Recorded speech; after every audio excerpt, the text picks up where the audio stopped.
Es gibt eine riesige Studie, die heißt ACE-Studie, Adverse Childhood Experience Study, die belegt, dass Menschen, die als Kinder extrem belastende Erfahrungen machen, im mittleren Lebensalter, also so meine Altersgruppe plus minus, besonders häufig psychisch krank sind, ja, okay, aber doppelt so häufig rauchen und auch körpermedizinische Erkrankungen mit sich rumschleppen. Krebs, Herz-Kreislauf-Erkrankungen, Stoffwechselstörungen, chronisch obstruktiven Lungenerkrankungen, also Asthma und so weiter. Die Dinge kommen zusammen und es ist auch nicht der einzige Einflussfaktor. Aber frühe, schwerste Belastungserfahrungen machen vor allem auch körpermedizinisch krank im mittleren Lebensalter. Wenn man so ein Kind dann vorgestellt bekommt, das ist 1,5 gewesen, hat dann vielleicht für mehrere Monate schwerste Misshandlungen erlitten, Fixation, Missbrauch, Nahtoderfahrungen, die es erleiden musste, also wurde fast getötet, Mordversuche, Medikation, unglaubliche körperliche Qualen. Und dann ist dieses Kind bei dir schwerst beeinträchtigt, wurde gerettet und du denkst, wie soll dieses Leben nochmal werden? Ja, und wenn das vielleicht dann 2 Jahre alt ist und gute Bezugspersonen hat, dann kannst du wirklich in einem absehbaren Zeitraum zumindest die Traumafolgestörung, die kannst du heilen in relativ kurzer Zeit.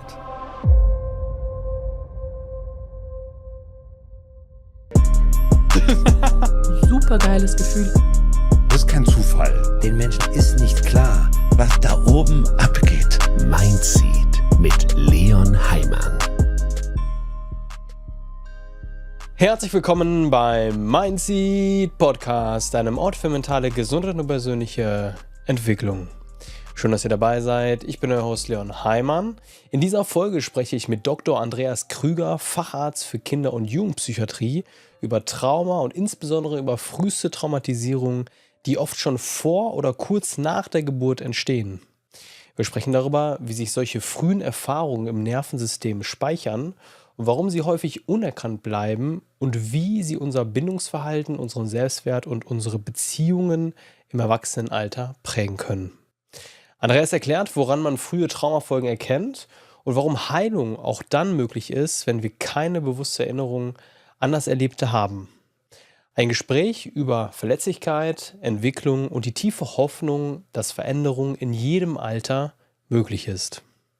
Wenn dir das Video und der Kanal hier gefallen, dann würde ich mich sehr darüber freuen, wenn du den Kanal einmal abonnieren würdest, denn das ist eine einfache und kostenlose Art und Weise, wie du uns hier tatkräftig unterstützen kannst. Danke an alle, die schon dabei sind und jetzt ganz viel Freude bei der Podcast-Folge mit Dr. Andreas Krüger. Andreas, wenn wir über Trauma sprechen, denken viele an Erwachsene. Warum ist es so wichtig, gerade über frühe und früheste Traumatisierung bei Kindern zu sprechen? Einmal ist der Grund natürlich für mich als Psychodoc, dass ich möchte, dass junge Menschen, die Traumatisierungen erlitten haben, gut versorgt werden, als Traumaopfer identifiziert werden und dann auch einer Versorgungssituation zugeführt werden. Aber dann ist es so, dass die meisten erwachsenen Personen auch, die mit Traumatisierungen belastet sind, in der frühesten Kindheit Belastungen erfahren. Wenn wir uns jetzt nur einfach mal so die Altersrange angucken von 0 bis 18, also das Kindes- und Jugend- und Jungerwachsenenalter. Die meisten Menschen, die Traumatisierung erleiden, werden schon vor dem Grundschulalter traumatisiert und häufig als solche aber nicht erkannt, als traumatisierte Menschen. Und die Folgen einer frühesten Traumatisierung, wenn sie nicht gut versorgt wird, sind am nachhaltigsten negativ fürs spätere Leben. In der Regel. Es gibt Ausnahmen, aber wenn wir uns die Studienlage anschauen, müssen wir davon ausgehen,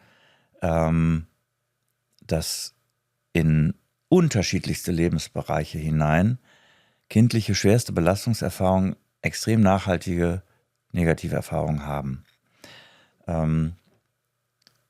Es gibt eine riesige Studie, die heißt ACE-Studie, Adverse Childhood Experience Study.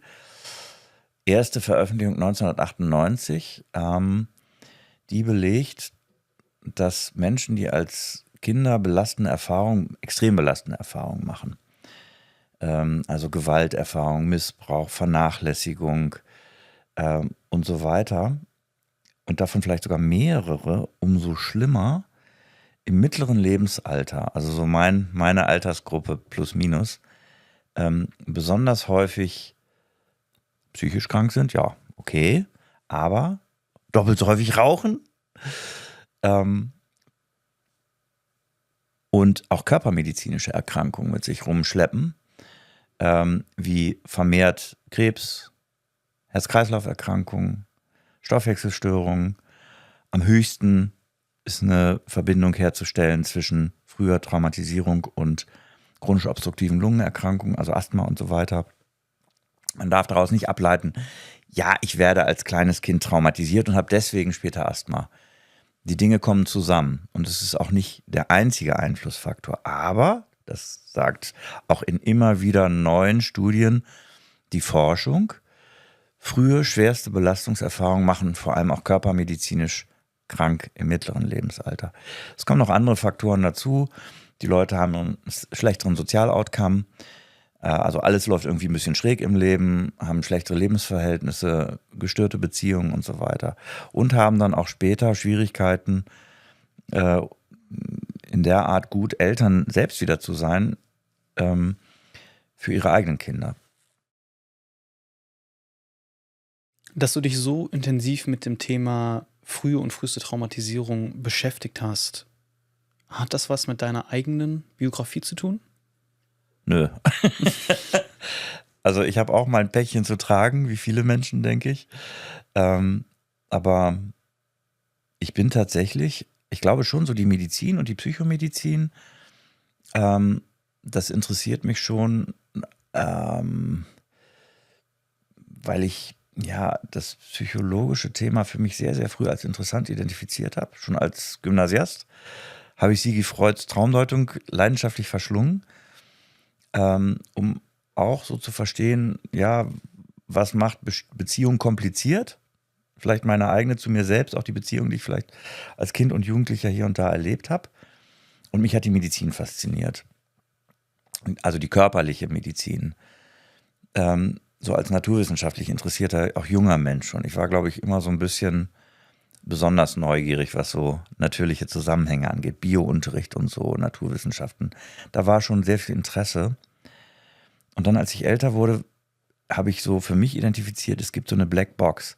Die Medizin so in den 80er Jahren, als ich Abi machte und mich wild interessierte für alles Mögliche, ging eigentlich davon aus, ne, es gibt Körpermedizin und dann gibt es irgendwie noch psychische Probleme. Ja? Aber dass das zusammenhängen könnte, wurde ausgeschlossen mehrheitlich. Und ich dachte, ne, das entspricht nicht meinem Empfinden. Es gab auch schon so frühe psychosomatische Forschung, die versuchte, Zusammenhänge herzustellen zwischen Psyche und Körper. Und das hat mich eigentlich gereizt. Also ich wollte mal ursprünglich Internist werden. Es gibt da auch so für die Kollegen vielleicht, die zuhören, so ein Godfather, der hieß Ture von Uexküll, der erste so richtig großartige Psychosomatiker, der ein fettes Lehrbuch geschrieben hat, mit ganz vielen Co-Autorinnen und Autoren. Und mein eigener Doktorvater, Professor Adolf Ernst Mayr, war auch so eine Koryphäe und das waren so eigentlich so meine Vorbilder. Einer der jüngeren Vorbilder, der ist auch jetzt Unterstützer meines Projekts, Professor Egle, so ein Schmerzforscher, der auch schon ganz, ganz früh immer postuliert hat, ey Leute, wir können nicht nur den Schmerz behandeln bei Menschen, die gar keine körpermedizinische Ursache von Schmerz haben. Wir müssen unbedingt deren Biografien uns auch anschauen. Die sind regelhaft schwerst belastet. Da muss es einen Zusammenhang geben.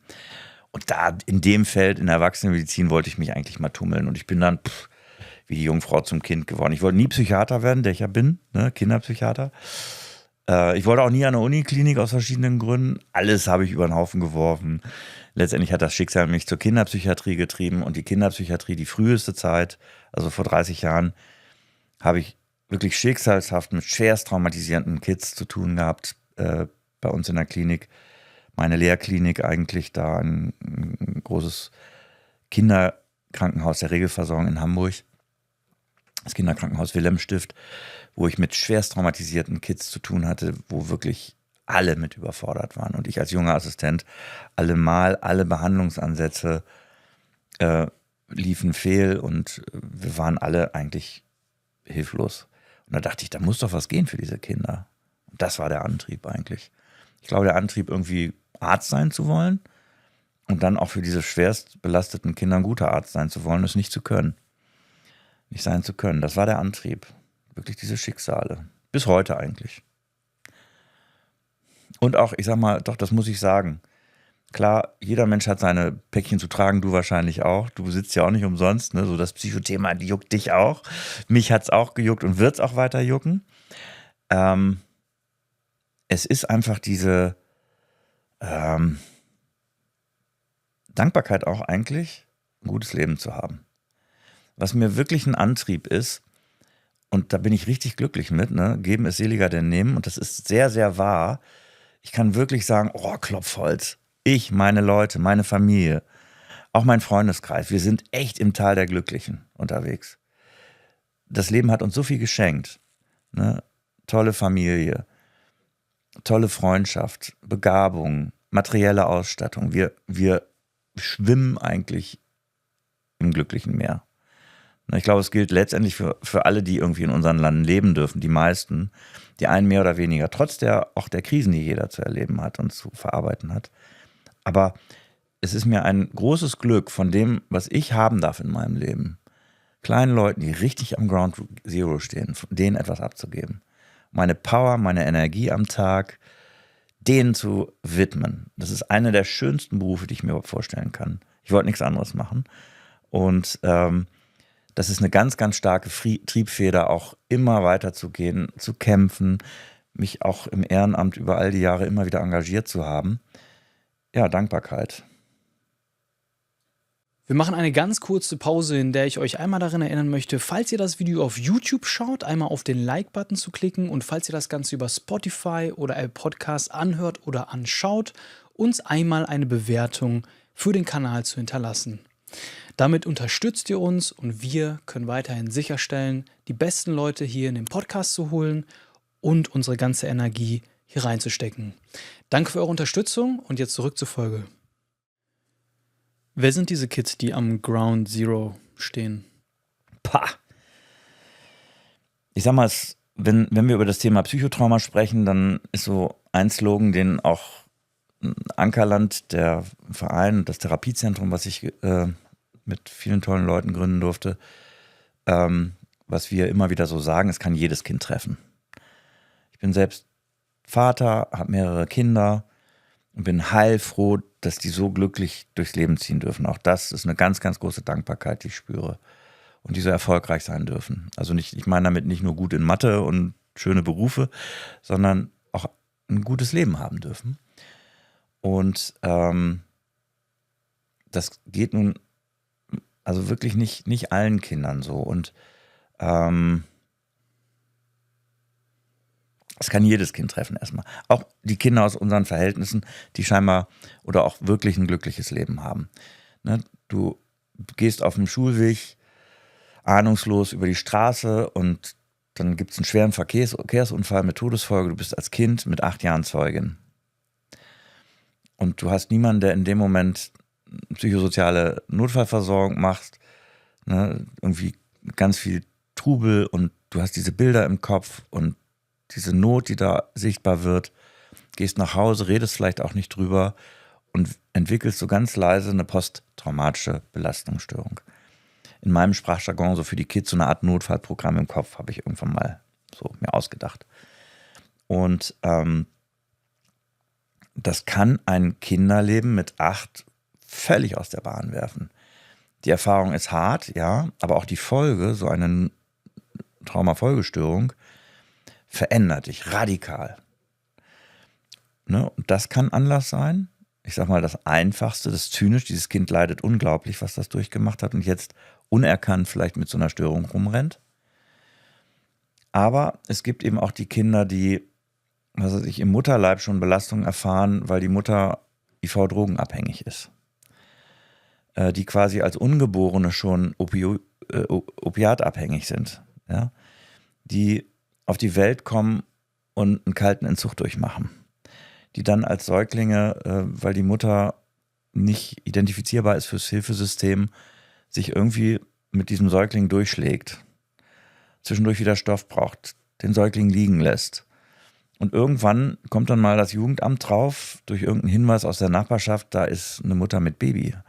Und die ist ganz lange weg, die Mama. Und dieser Säugling ist unterversorgt, emotional, körperlich vernachlässigt und wird dann mit 3 Monaten vom Jugendamt in Obhut genommen. Und hat dann auch kein einfaches Leben ab dem Tag. Dann ist er erstmal vielleicht in einer Bereitschaftspflegefamilie, dann kommt er in eine Übergangspflegefamilie oder kann auch bleiben. Und wenn ich dann dieses Kind vielleicht mit 10 kennenlerne, dann hat das schon 8 Pflegestellen hinter sich. Das sind so heftige Fälle. Oder auch Kinder, die wirklich heftigsten Formen emotionaler und tätlicher Gewalt ausgesetzt sind.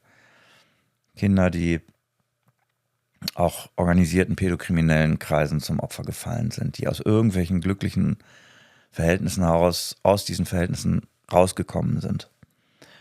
Oder ein Mädchen, was mit 15, 16 sich aus Afrika auf den Weg auf die Flucht begeben hat und dann auf der Flucht eben auch unglaubliche Martyrien durchlitten hat und dann irgendwie überlebt hat und am Hamburger Bahnhof ankommt.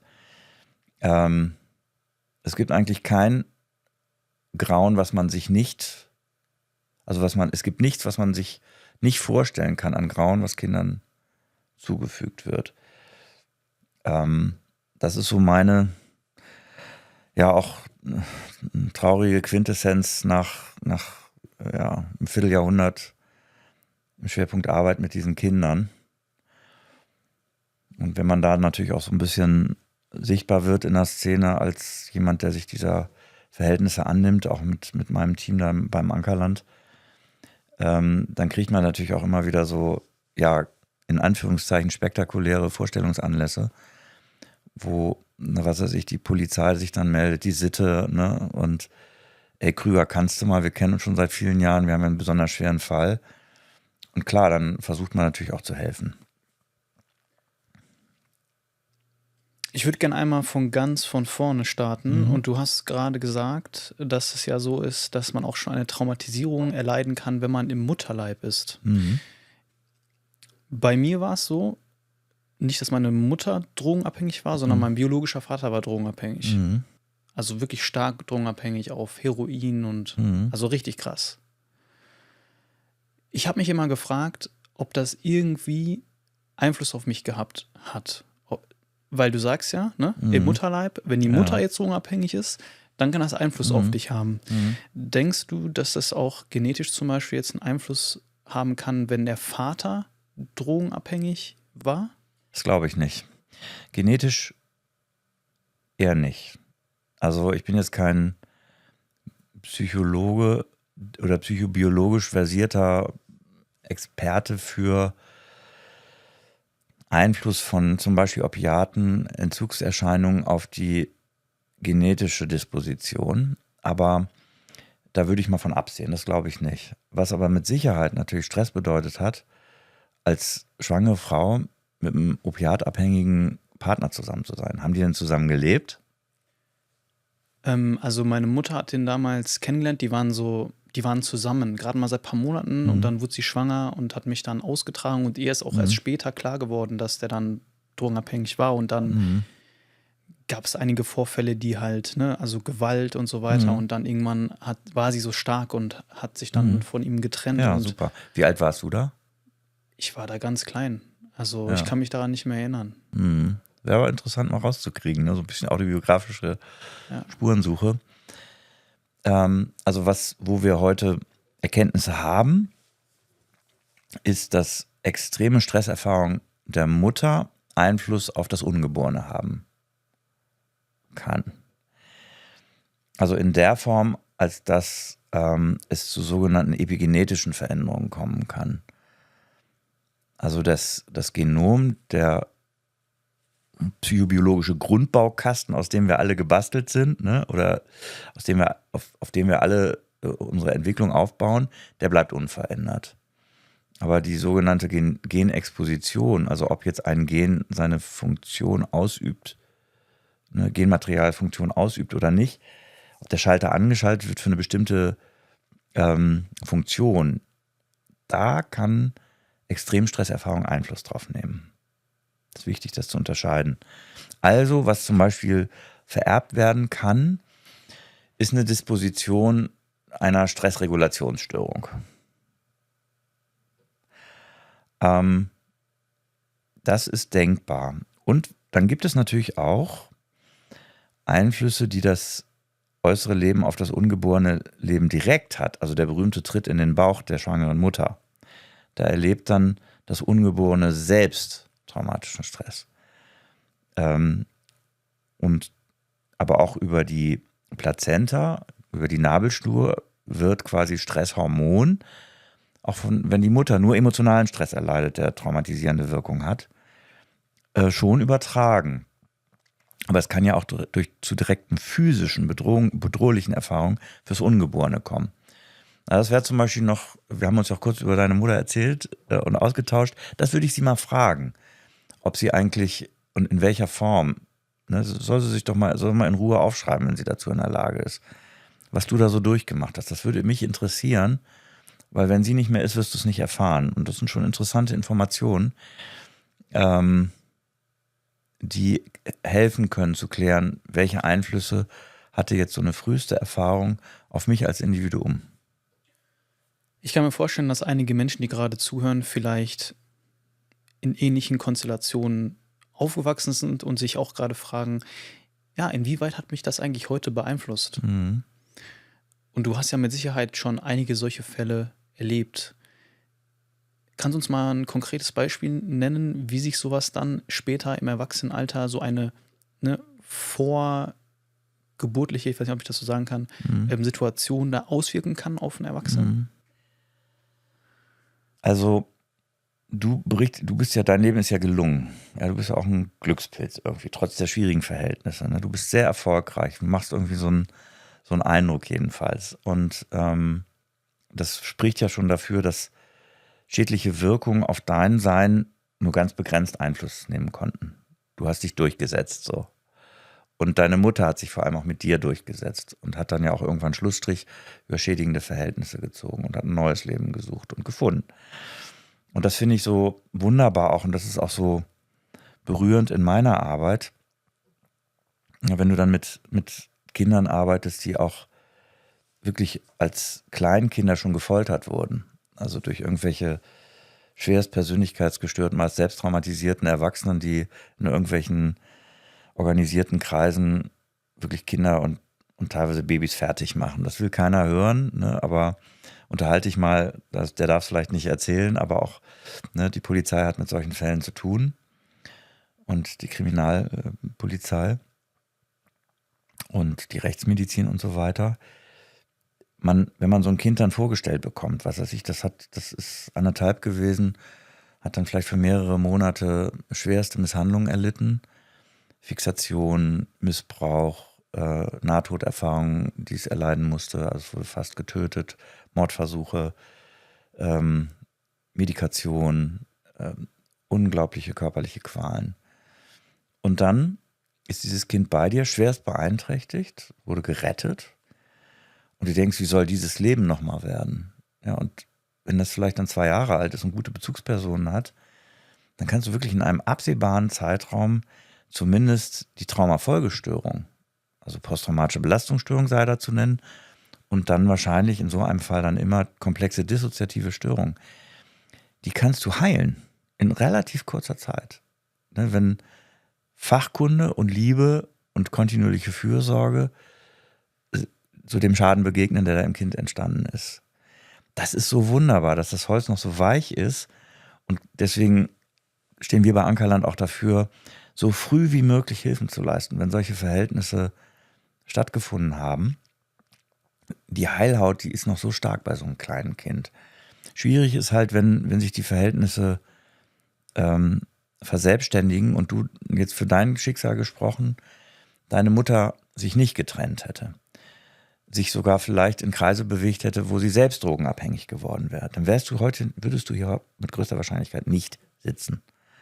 Weil der Schaden, der in dir entstanden ist, so nachhaltig wäre, selbst wenn man dann dich mit 5 Jahren aus den Verhältnissen rausgeholt hätte. Da kann man viel machen. Dafür steht auch Ankerland. Aber die Prognose wird eigentlich von Jahr zu Jahr schlechter. Ne? Also wenn man so einem Menschen dann begegnet und der ist 17 und er hat schon, 10 Jugendhilfeeinrichtungen hinter sich, ne? Und es kursiert so Spitzname Systemsprenger. Das klingt super hart, aber die Prognose ist sauschlecht. Das ist schon ein Patient, wo wir uns dreimal überlegen, lohnt der Aufwand? Alle sind bemüht. Ne, die WG, die Jugendhilfe, das Jugendamt, alle wollen alles reinbuttern, was geht. Aber bisher ist leider nicht ausreichend traumasensibel gemacht worden. Es ist ganz viel investiert worden, aber aus meiner und unserer Sicht nicht ausreichend traumapsychotherapeutisch, traumapädagogisch. Da sind zu viele Menschen schon dran gewesen, da ist kein Kontinuum an Gefühl entstanden, da ist jemand wirklich für mich da. Es waren immer unterschiedliche, nette Leute, aber durch mich, durch äußere Rahmenbedingungen ist da immer wieder der Faden der Beziehung abgerissen. Da werden wir wahrscheinlich sagen, das kriegen wir nicht mehr auf die Spur. Das ist jetzt ein Fall für traumasensible, soziale und pädagogische Arbeit. Und die ist richtig wichtig für solche Menschen. Ob die diesen Menschen noch erreichen wird, der vielleicht auch auf der Straße gelandet ist, fraglich. Aber was schön ist, was ich jetzt dagegen halten möchte, ich habe eben immer wieder auch mit tollen Menschen aus der stationären Jugendhilfe, aus den Kinderheimen, aus den WGs, aus Pflegefamilien, auch aus Adoptivfamilien, Menschen schon sehr, sehr früh zugeführt bekommen mit ganz schwerst belasteten Biografien. Und wenn wir so ein Kerlchen früh zu packen kriegen, ne, ich sag mal das ist ein Erfahrungswert, der muss noch durch Forschung belegt werden, aber wenn man die so in der Frühpubertät noch kriegt, wenn die noch nicht so, ich sag mal, als Kids so half man, half cookie auf der Straße sind, ne? Wenn du die dann noch kriegst, wenn die noch Kinder sind und dann alle richtig anpacken und sich wirklich ins Zeug legen, konzertiert, gemeinsam sich für dieses Kind traumasensibel kümmern, kann man richtig noch was bewegen und das berührt einen zutiefst auch. Da habe ich wirklich, das ist auch immer wieder der Stoff und der Treibstoff zu sagen, das ist eine harte Arbeit, Traumatherapie, ne, in dem Kontext, in dem wir auch bei Ankerland als gesamtes Team unterwegs sind. Aber es macht wirklich Freude, wenn man sieht, auch nach jahrelanger Arbeit erst häufig, aber man hat richtig was gemeinsam bewegt. Ein Leben, was auf dem Weg zum Abgrund war, erlebt nochmal einen Dreh und geht richtig nach vorne. Ne? Für sich selbst natürlich am wichtigsten, für sein eigenes Leben, seine Beziehungen. Aber auch für die Gesellschaft geht es nicht verloren. Da ist plötzlich Schule möglich, ein Schulabschluss, eine Ausbildung, ein Berufsleben, Beziehungsleben. Das sind ja so die Dinge, die letztendlich auch der Stoff sind, aus dem irgendwie Glück ist. Ich bin gerade auch zwischendurch emotional geworden, weil mir gerade nochmal klar wurde, wo du gesprochen hast, dass eigentlich das Szenario, in dem ich gerade bin, dass ich so dankbar dafür sein darf, weil es hätte so viele andere Sachen passieren können. Auch, dass meine Mutter, darauf hatte ich ja gar keinen Einfluss, wie meine Mutter dann mit der Situation umgegangen ist. Und da empfinde ich gerade auch einfach eine extreme Dankbarkeit für Dinge, die ich gar nicht beeinflussen kann. Das, was ich beeinflussen konnte, das versuche ich zu beeinflussen und beeinflusse ich. Ne? Aber es ist halt so krass, finde ich, auch bei Trauma. Und gerade wenn wir jetzt über früheste Traumatisierung sprechen, dass man halt man hat gar keinen Einfluss. Man hat gar keine Wahl.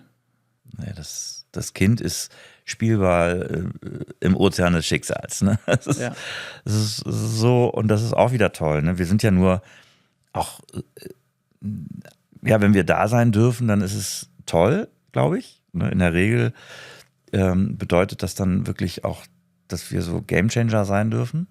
Bei diesen schwersten Fällen.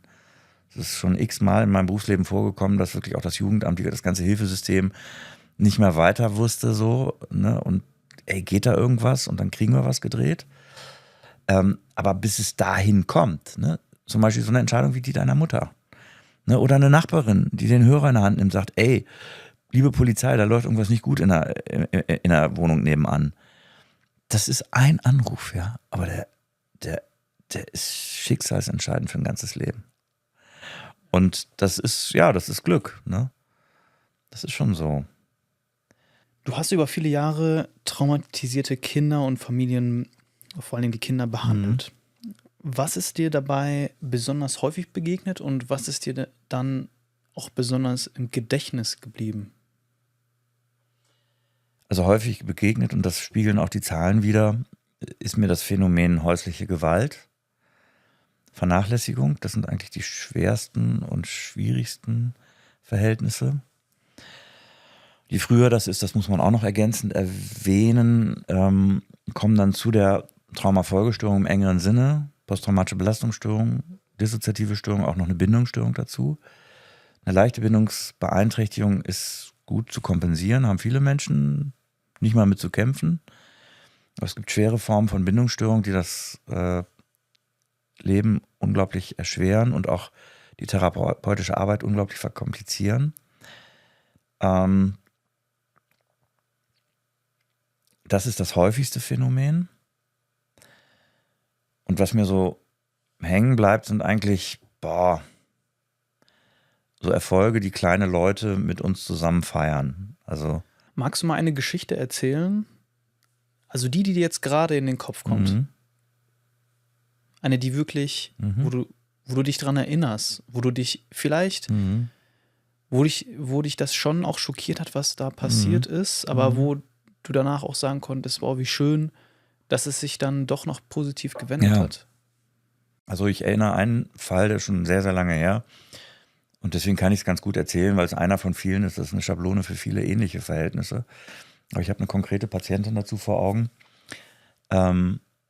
Die wurde mir vorgestellt mit 5 Jahren. 4, 5 Jahren. War noch im Kindergarten, Vorschulbereich.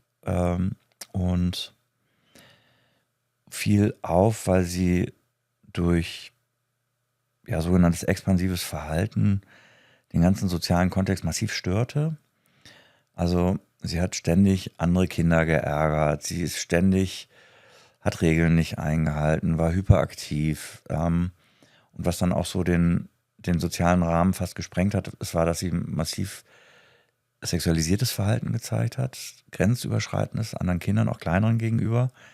Eltern hatten sich zu Recht auch nachvollziehbar auch schon zusammengetan, haben gesagt, also entweder dieses Kind geht oder wir gehen mit unseren Kindern, was massive Grenzverletzungen waren und Gewalt auch. Ne? Kinder sind auch massiv gewalttätig untereinander. Das wird völlig unterschätzt in seiner Wirkung häufig. Und dann hatte sich die leibliche Mutter mit Unterstützung auch von der Familienhilfe, die schon drin war in dem System, an mich gewendet. Und mir begegnete ein Kind, was neben diesen Auffälligkeiten, die draußen störend war, ein Kind, was massiv auch innerlich gestört war. Also sie hatte eine schwere posttraumatische Belastungsstörung und eine schwere, auch komplexe dissoziative Störung, ohne das jetzt zu vertiefen. Und es war sehr schnell klar, dass es ein Kind war, was vor allem Gewalterfahrung erlitten hat, aber auch Vernachlässigungserfahrung. Die Mutter war selbst schwer beeinträchtigt, war selbst Kind einer Familie, in der Gewaltalltag war und auch sexuelle Gewalt.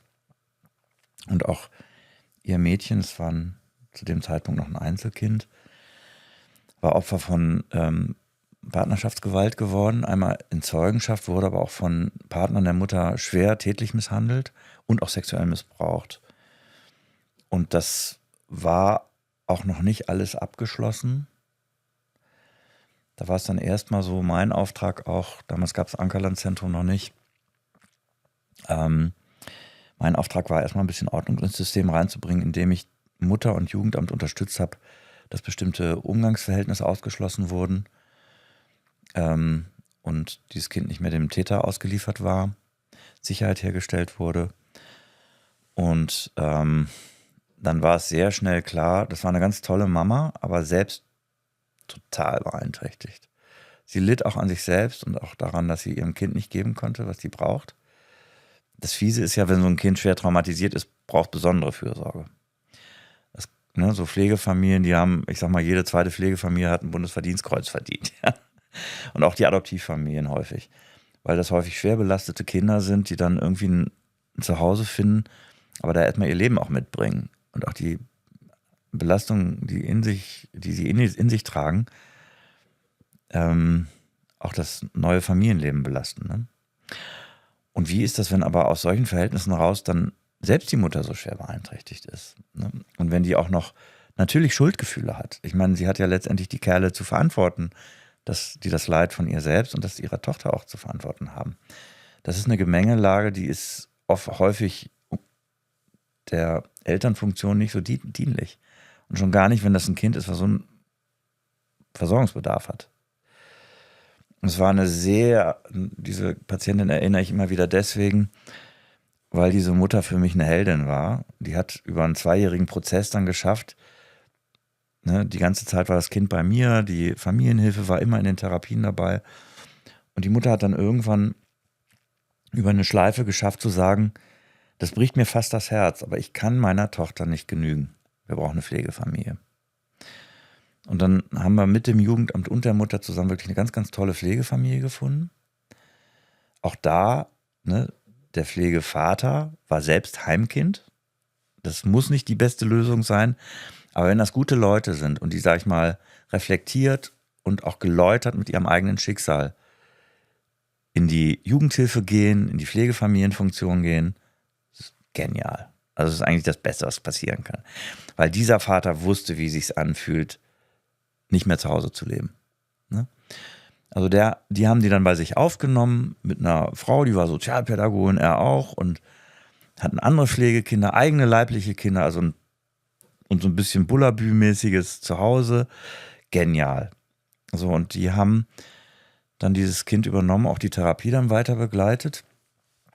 Und dieses Mädchen, was wirklich am sozialen Abgrund stand, kurz davor war, auch rausgeschmissen zu werden aus diesem sozialen System. Und das wäre wieder passiert. Die wäre mit ihrer schweren Belastung und ihren Störungszeichen nirgendwo angekommen. Die wäre immer, ne, Thema Systemsprenger. Da gibt es ja diesen echt tollen Film, muss man sagen, den Titel. Ich finde das Wort schwierig, Systemsprenger. Man muss sagen, das System passt häufig für diese Kinder nicht. Mhm. Also die brauchen ein anderes System, weil sie sind schwer belastet. Das liegt nicht an ihnen, sondern an den biografischen Gegebenheiten und den Folgen, die hatten. Okay, aber das nur am Rand. Aber die wäre immer wieder rausgefallen, aber durch unsere Zusammenarbeit und auch wirklich einen Schulterschluss der Institution, der Hilfemaßnahmen, Jugendhilfe, zusätzliche Hilfemaßnahmen, dann später Grundschule, Schule und in dem Fall auch noch immer im Hintergrund die Mutter und meiner Person und anderen Unterstützungsmaßnahmen. Dadurch, dass wir wirklich eng zusammengearbeitet haben, hat dieses Kind dann eine Integration gefunden, hat erste Freunde gefunden, hat nachher, das will man nicht glauben, Abitur geschafft und ist in der Jugendhilfe als studierte Fachkraft gelandet. Das ist echt so eine Biografie von vielen, die ich begleiten durfte, die mich zutiefst berühren und was natürlich auch hier wieder so sein wird. Ne, dieses Mädel und dann junge Frau, irgendwann kam sie nochmal, als Ankerland dann gegründet war, auch nochmal zur Vorstellung. Ich war wirklich auch den Tränen nah. Das ist immer total berührend. Die wird wie ihr eigener Pflegevater eine ganz tolle Kraft heute sein in der Jugendhilfe. Ich würde den Namen gerne nennen, wenn der Podcast nur zwischen ihr und mir jetzt, und du wüsstest es auch nicht, wer es ist. Ich würde total gerne wissen, was sie heute macht, ne? Das ist so eine von denen. Da gibt es einige. Ich meine, mich berührt natürlich besonders, wenn auch so dieses eigene, was man bekommen hat, auch im sozialen Engagement nachher landet. Ne, weil es so ein Perpetuum mobile quasi wird, von dem Guten, was man selbst bekommt, auch weitergeben. So. Und das ist so ein Beispiel. Ne? Ich nenne das immer so einen alchemistischen Prozess, so aus Blei Gold machen. Und das ist ihr auf hervorragende Art und Weise gelungen. Also und auch, was mich dann auch so berührt hat, als ich sie dann als Erwachsene wieder getroffen habe, diese menschliche Tiefe, die so in sich trägt, ne? Die war schon als Kind natürlich auch. Ich habe früher, als ich studiert habe, ich habe an der Medizinischen Hochschule in Hannover das meiste Studium absolviert. Und ich erinnere mich noch sehr gut an auch die Lehrveranstaltungen in der Kinderonkologie, wenn man dann mit so einem kleinen Kerlchen zusammensitzt, was weiß ich, 7 Jahre alt, man weiß, es wird im halben Jahr nicht mehr auf dieser Erde sein, es wird gestorben sein. Und sich mit dem zu unterhalten, das ist wie mit einem 80-Jährigen, der sehr weise ist, sich unterhalten. Ne? Und das habe ich aber bei meinen Patientinnen und Patienten auch so häufig. Dass da sitzt ein 8-jähriges Mädchen, die hat echt die Hölle schon durch. Und wir unterhalten uns wie 2 Erwachsene über die Welt. Ne? Weil die hat Sachen erlebt, die haben viele Erwachsene nie in ihrem Leben erleben müssen. Und die hat das überlebt. Und die hat gelitten, aber hat gelernt, sich da rauszuarbeiten und sitzt jetzt vor mir, ne, und hat es in der Hand. Ne. Das ist echt eine tolle Erfahrung auch. Also auch die Tiefe und diese Gespräche, ne, also es hat so viel von Philosophie, auch Lebensphilosophie, dieses Arbeiten. Bei dem ganz praktischen und auch handlungsorientierten, traumatherapeutischen Setting so gibt es immer wieder auch Momente, so Räume, in denen es um die Frage so des Sinns vom Leben geht. Und ich fühle mich jedes Mal eigentlich von allen Patientinnen und Patienten beschenkt, ja, durch diesen Reichtum, den ich ernte in dem Austausch mit diesen kleinen Seelen. Weil die haben Dinge gesehen, die habe ich noch nie gesehen. Und die haben es irgendwie geschafft. Klar, ich durfte dann irgendwann mit unterstützen, aber sie haben es erstmal von sich aus geschafft zu überleben. Das sind Überlebenskünstler. Und sie teilen davon etwas mit mir. Und das ist ein Geschenk. Ich meine, ich verdiene ja immer einen Teil meiner Brötchen auch damit, aber ich kriege auch sehr viel. Das ist auch etwas, wo ich sage, das ist schon auch sehr besonders in unserem Beruf. Und ich glaube, es geht allen Kolleginnen und Kollegen, auch gerade bei Ankerland, so, weil wir uns Zeit nehmen, weil wir ohne den Druck, weil wir komplett über Spenden finanziert arbeiten, ohne den Druck der Krankenkassen, so im halben Jahr muss ich aber mal fertig. Nee, wir behandeln die schwersten Fälle bedarfsorientiert. Die sind im Durchschnitt 3 bis 5 Jahre bei uns. Und ich habe auch Patientinnen und Patienten, die schon länger bei mir sind und auch nach 9 Jahren erst das Behandlungszimmer verlassen. Und zwar nicht, weil wir so schlecht arbeiten, sondern weil das Leben echt weird ist von denen. Also die haben Dinge durch und die bringen natürlich auch immer wieder Schwierigkeiten mit ein in die Therapie und das dauert dann länger. Ganz plattes Beispiel, ne? Eine Patientin, die bei mir ist, seit sie 14 ist, halb auf der Straße, halb in der WG und immer noch zu fangen so. Ja, und die wird mit 16 schwanger, ja toll. Die ist weiter bei mir in Therapie, aber dann können wir nicht nach einem halben Jahr aufhören, auch wenn sie schon ganz weit ist. Ne? So. Ja.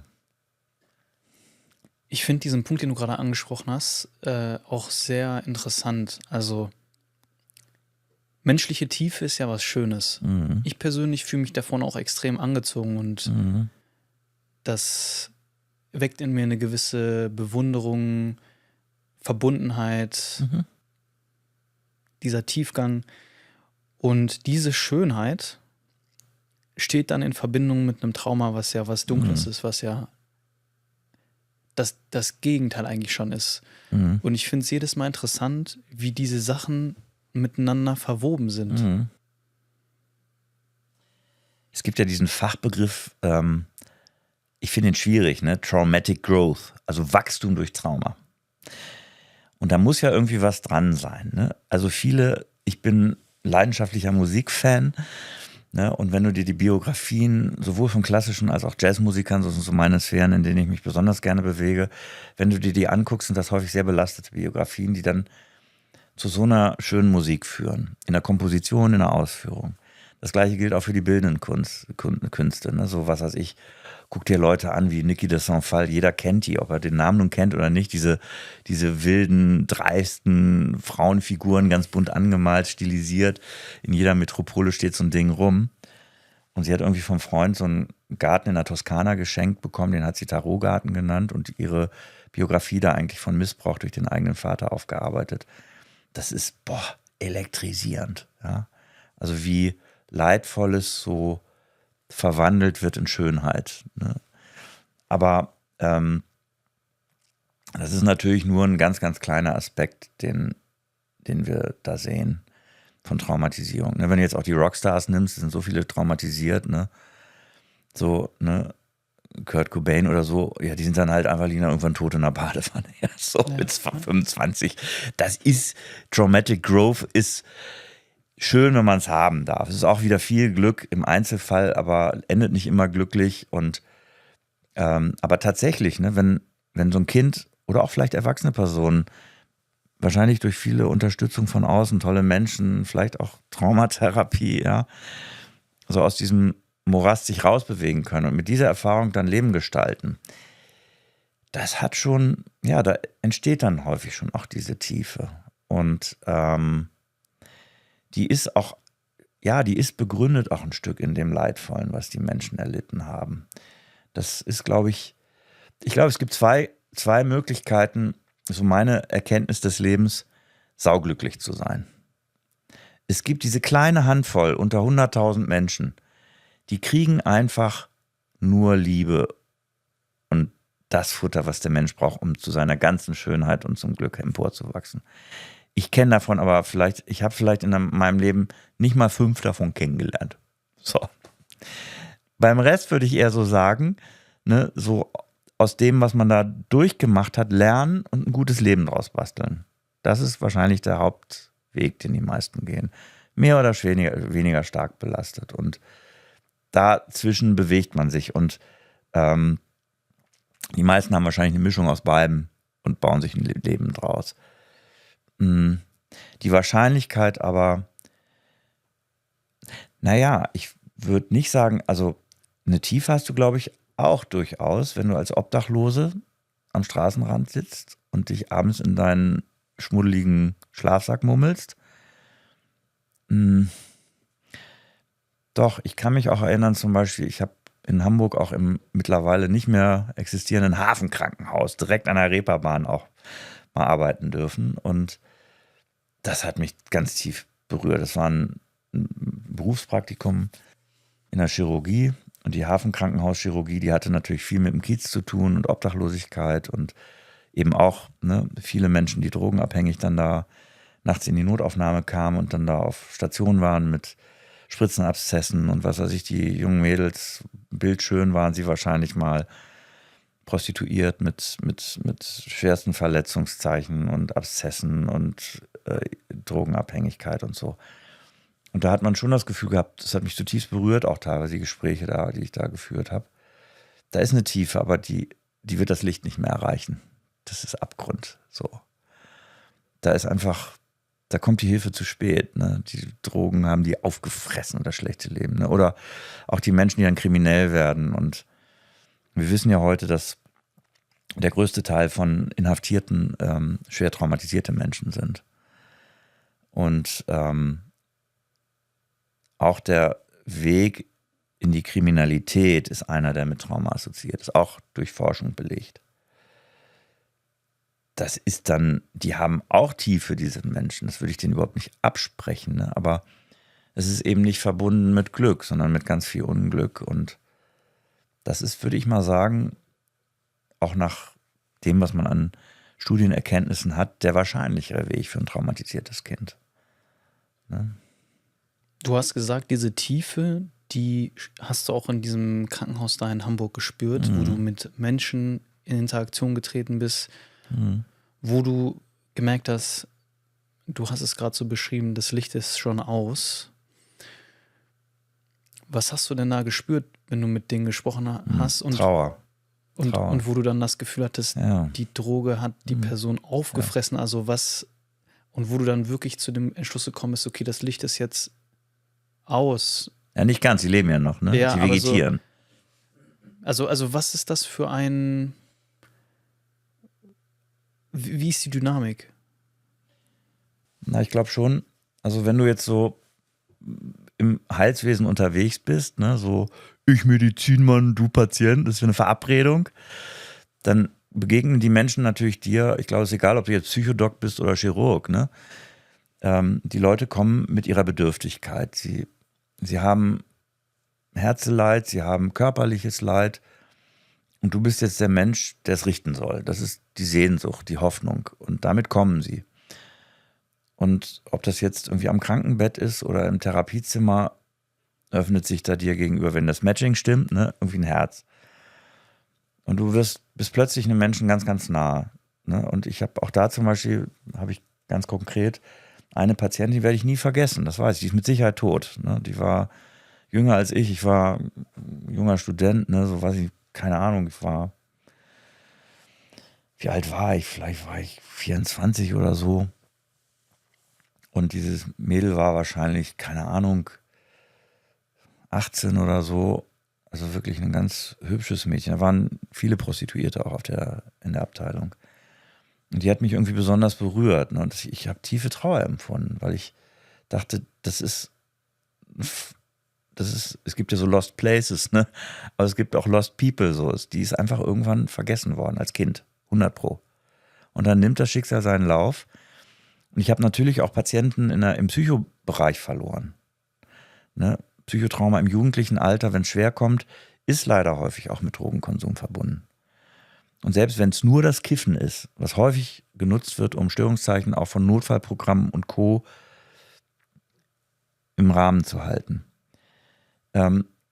Die Chance, dann jemanden dann auch noch, ja, ich sag da, hey, mal zu fassen zu bekommen, dass ich meine gute Medizin auch anwenden kann, weil diese Person umtriebig ist und vielleicht auch noch Drogen und so. Du kriegst nicht jeden, du kannst nicht alle retten. Ne? Du musst ertragen.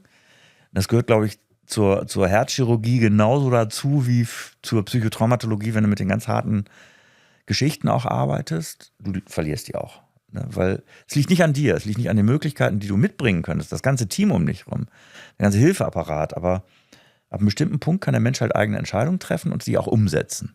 Und dann wird es schwerer. Und das auszuhalten, ist nicht leicht, das ist schwierig. Da muss man auch Schutzmechanismen entwickeln, dass einen das nicht so sehr berührt. Dann kannst du nicht mehr arbeiten.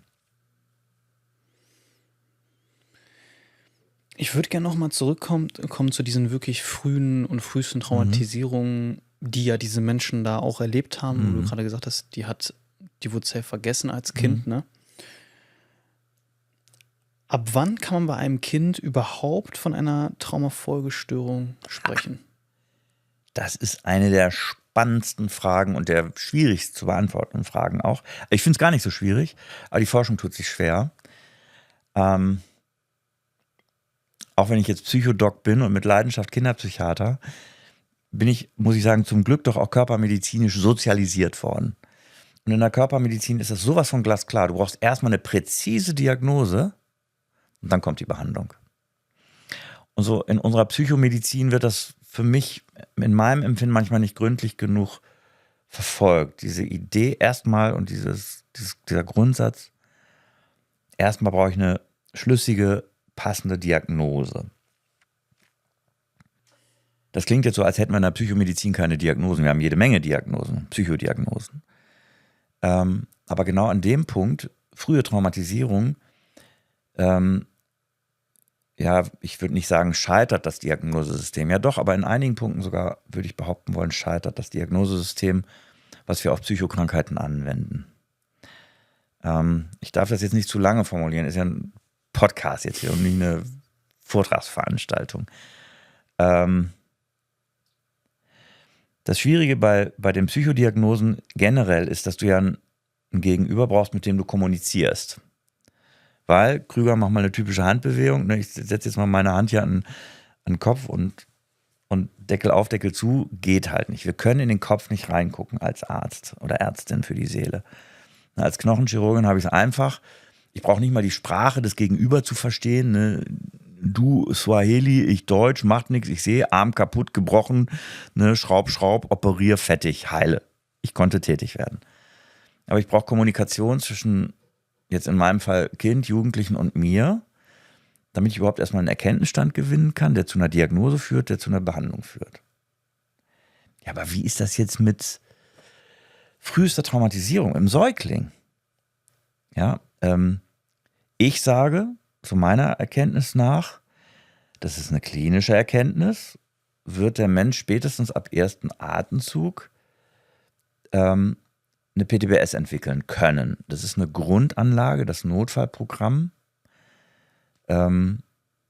ist nach meinem Erkenntnisstand und dem auch der psychobiologischen Forschung eine psychische Störung, möchte ich es fast gar nicht nennen, ist eine Software im Computerkopf, die zur Anwendung kommen kann, wenn ich den Angriff als Mensch des Säbelzahntigers gerade so eben überlebt habe und habe jetzt nochmal eine zweite Chance vom Leben zu bekommen und muss sie nutzen, nicht beim nächsten Angriff des Säbelzahntigers gefrühstückt zu werden. Das ist ein Überlebensprogramm. Zusammengefasst optimiert das den Apparat, das Tier-Mensch, eine optimale Flucht- und Kampfmaschine zu werden. klar, das geht nicht ohne Preis, man könnte es auch als Stresskrankheit bezeichnen. So. Aber weil es eben Überlebensvorteil bietet, nach meiner Erkenntnislage, und ich habe dafür so Bildsprachegeschichten entwickelt, um mit Kindern mich über diese Themen auszutauschen. Ich habe einen berühmten Hirnforscher mal dazu gefragt, ne? Der heißt Markovic, Herr Professor Markovic, ne? In einem meiner Bücher, so eins meiner frühen Bücher, das ich 2007 veröffentlicht habe, das erste Mal, habe ich ihn gefragt, kann man das so schreiben und so erklären, was da im Hirn losgeht? Hat er gesagt, ja, Krüger, kannst du machen. So, und nach meiner Erkenntnislage und auch der neurobiologischen Forschung ist dieses Programm dem menschlichen Gehirn inhärent, also es ist einfach vorhanden, es kann abgerufen werden. Und wenn der Stress kommt, dann kann dieses Programm angehen, und zwar auch schon beim Säugling.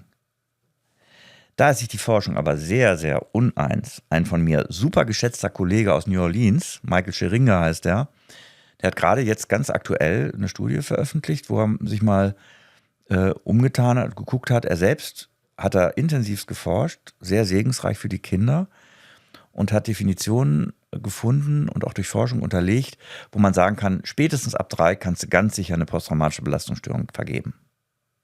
Wissen viele Fachkollegen nicht. Ich sage das nochmal, falls welche zuhören. Ja? So. Und er selbst legt auch nahe, dass man bei jüngeren Kindern durchaus die Diagnose schon vergeben kann.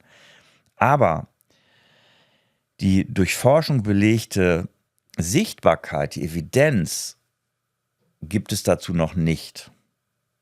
Das ist aber ein Dilemma. Ich spreche deswegen auch explizit vom diagnostischen Dilemma in der Traumaforschungsszene bei Kindern und Jugendlichen. Denn wenn wir davon ausgehen, die meisten Kids werden vor dem Grundschulalter traumatisiert, und wir gehen dann nochmal davon aus, dass eine große Zahl von denen vor dem Alter von 3 schon traumatisiert werden, dann haben wir, und ich sage auch noch, das sind die schwersten Fälle von allen, weil die so fragil sind, die kleinen Leute, so wenig auch mit Verstandesfunktion, mit erster angelegter kognitiver Fähigkeit Trauma verarbeiten können. Die sind einfach diesem Notfallprogramm ausgeliefert. Mit meiner Vorstellung radikal ausgeliefert. Genau da, wo es so dringend notwendig wäre, diagnostische Klarheit zu haben, da tapsen wir im Dunkeln. Und also das nervt mich ehrlich gestanden ziemlich. Ich kann verstehen, auch wenn man sagt, ey, wir müssen evidenzbasierte Behandlungsansätze und Diagnosekriterien und so festlegen.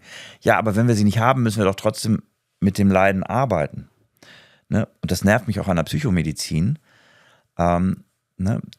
Es wird schnell dann auch daraus geschlossen, okay, wir können die Diagnose nicht vergeben, also behandeln wir auch nicht traumaspezifisch. Wir sehen das Kind dann mit 4, dann kriegt dann die Diagnose ADHS, und wenn es extrem früh traumatisiert wurde, vielleicht auch die Diagnose Autismus-Spektrum-Störung. Wenn es ganz, ganz leicht ist, ist es dann mit 25 neurodivers, ja. Ich habe da echt ein bisschen Schwierigkeit mit dem Begriff. Ich weiß, hier kursiert er wahrscheinlich in deinem Podcast total breit. Aber es ist auch so eine Verschleierung von Leid, was manchmal dahinter steht, wo ich gerne spezifischer hintergucken möchte. Was steht dahinter? Und wie kann man es vielleicht gezielter auch überwinden? Ist ja nicht nur schön, neurodivers zu sein. Hat ja auch Probleme vielleicht zur Folge. Und es dann nicht, wenn ich jetzt zum Beispiel weiß, ein Säugling hat die Hölle durch. Als Kleinkind war es auch nicht leicht. Und der kleine Kerl sitzt 4-jährig vor mir und lebt schon in der 2. Pflegefamilie. Und ich gebe denen dann die Diagnose ADHS und Autismus-Spektrum-Störung. Ich weiß doch, sogar jugendaktenkundig, dass der wirklich die Hölle durch hat. Aber ich habe nicht das richtige Werkzeug in diesem ICD-10 oder ICD-11 oder DSM-5, DSM-4, also die Diagnosekataloge dieser Welt, die uns in der westlichen Welt verbinden. Ich habe keine Diagnose, die das Trauma jetzt beschreiben, aber der ist schwerst traumatisiert. Aber ich vergebe eine Diagnose, die am Phänomen orientiert ist. Das ist halt ein Zappel-Philipp. Kann sich nicht konzentrieren, rastet aus, hat Beziehungsschwierigkeiten, die so schwerwiegend sind, dass er mit niemandem in Kontakt kommt, auch mit sich selbst nicht so richtig, autismusmäßig. So, und dann tue ich da über so ein bisschen Tupfer drauf und Pflaster drauf, ein bisschen Schmerzmittel, aber ich packe das Problem nicht an der Ursache. Das finde ich richtig problematisch. Soweit problematisch, auch da will ich ein bisschen Werbung machen. Am 19. November diesen Jahres, 2026, wird Ankerland sein 10-jähriges Bestehen feiern und mit einer Traumatagung in Hamburg in der Bucerius Law School begehen. Und es wird, ich glaube, der erste Kongress überhaupt in Deutschland, im deutschsprachigen Raum, zum Thema früheste Traumatisierung.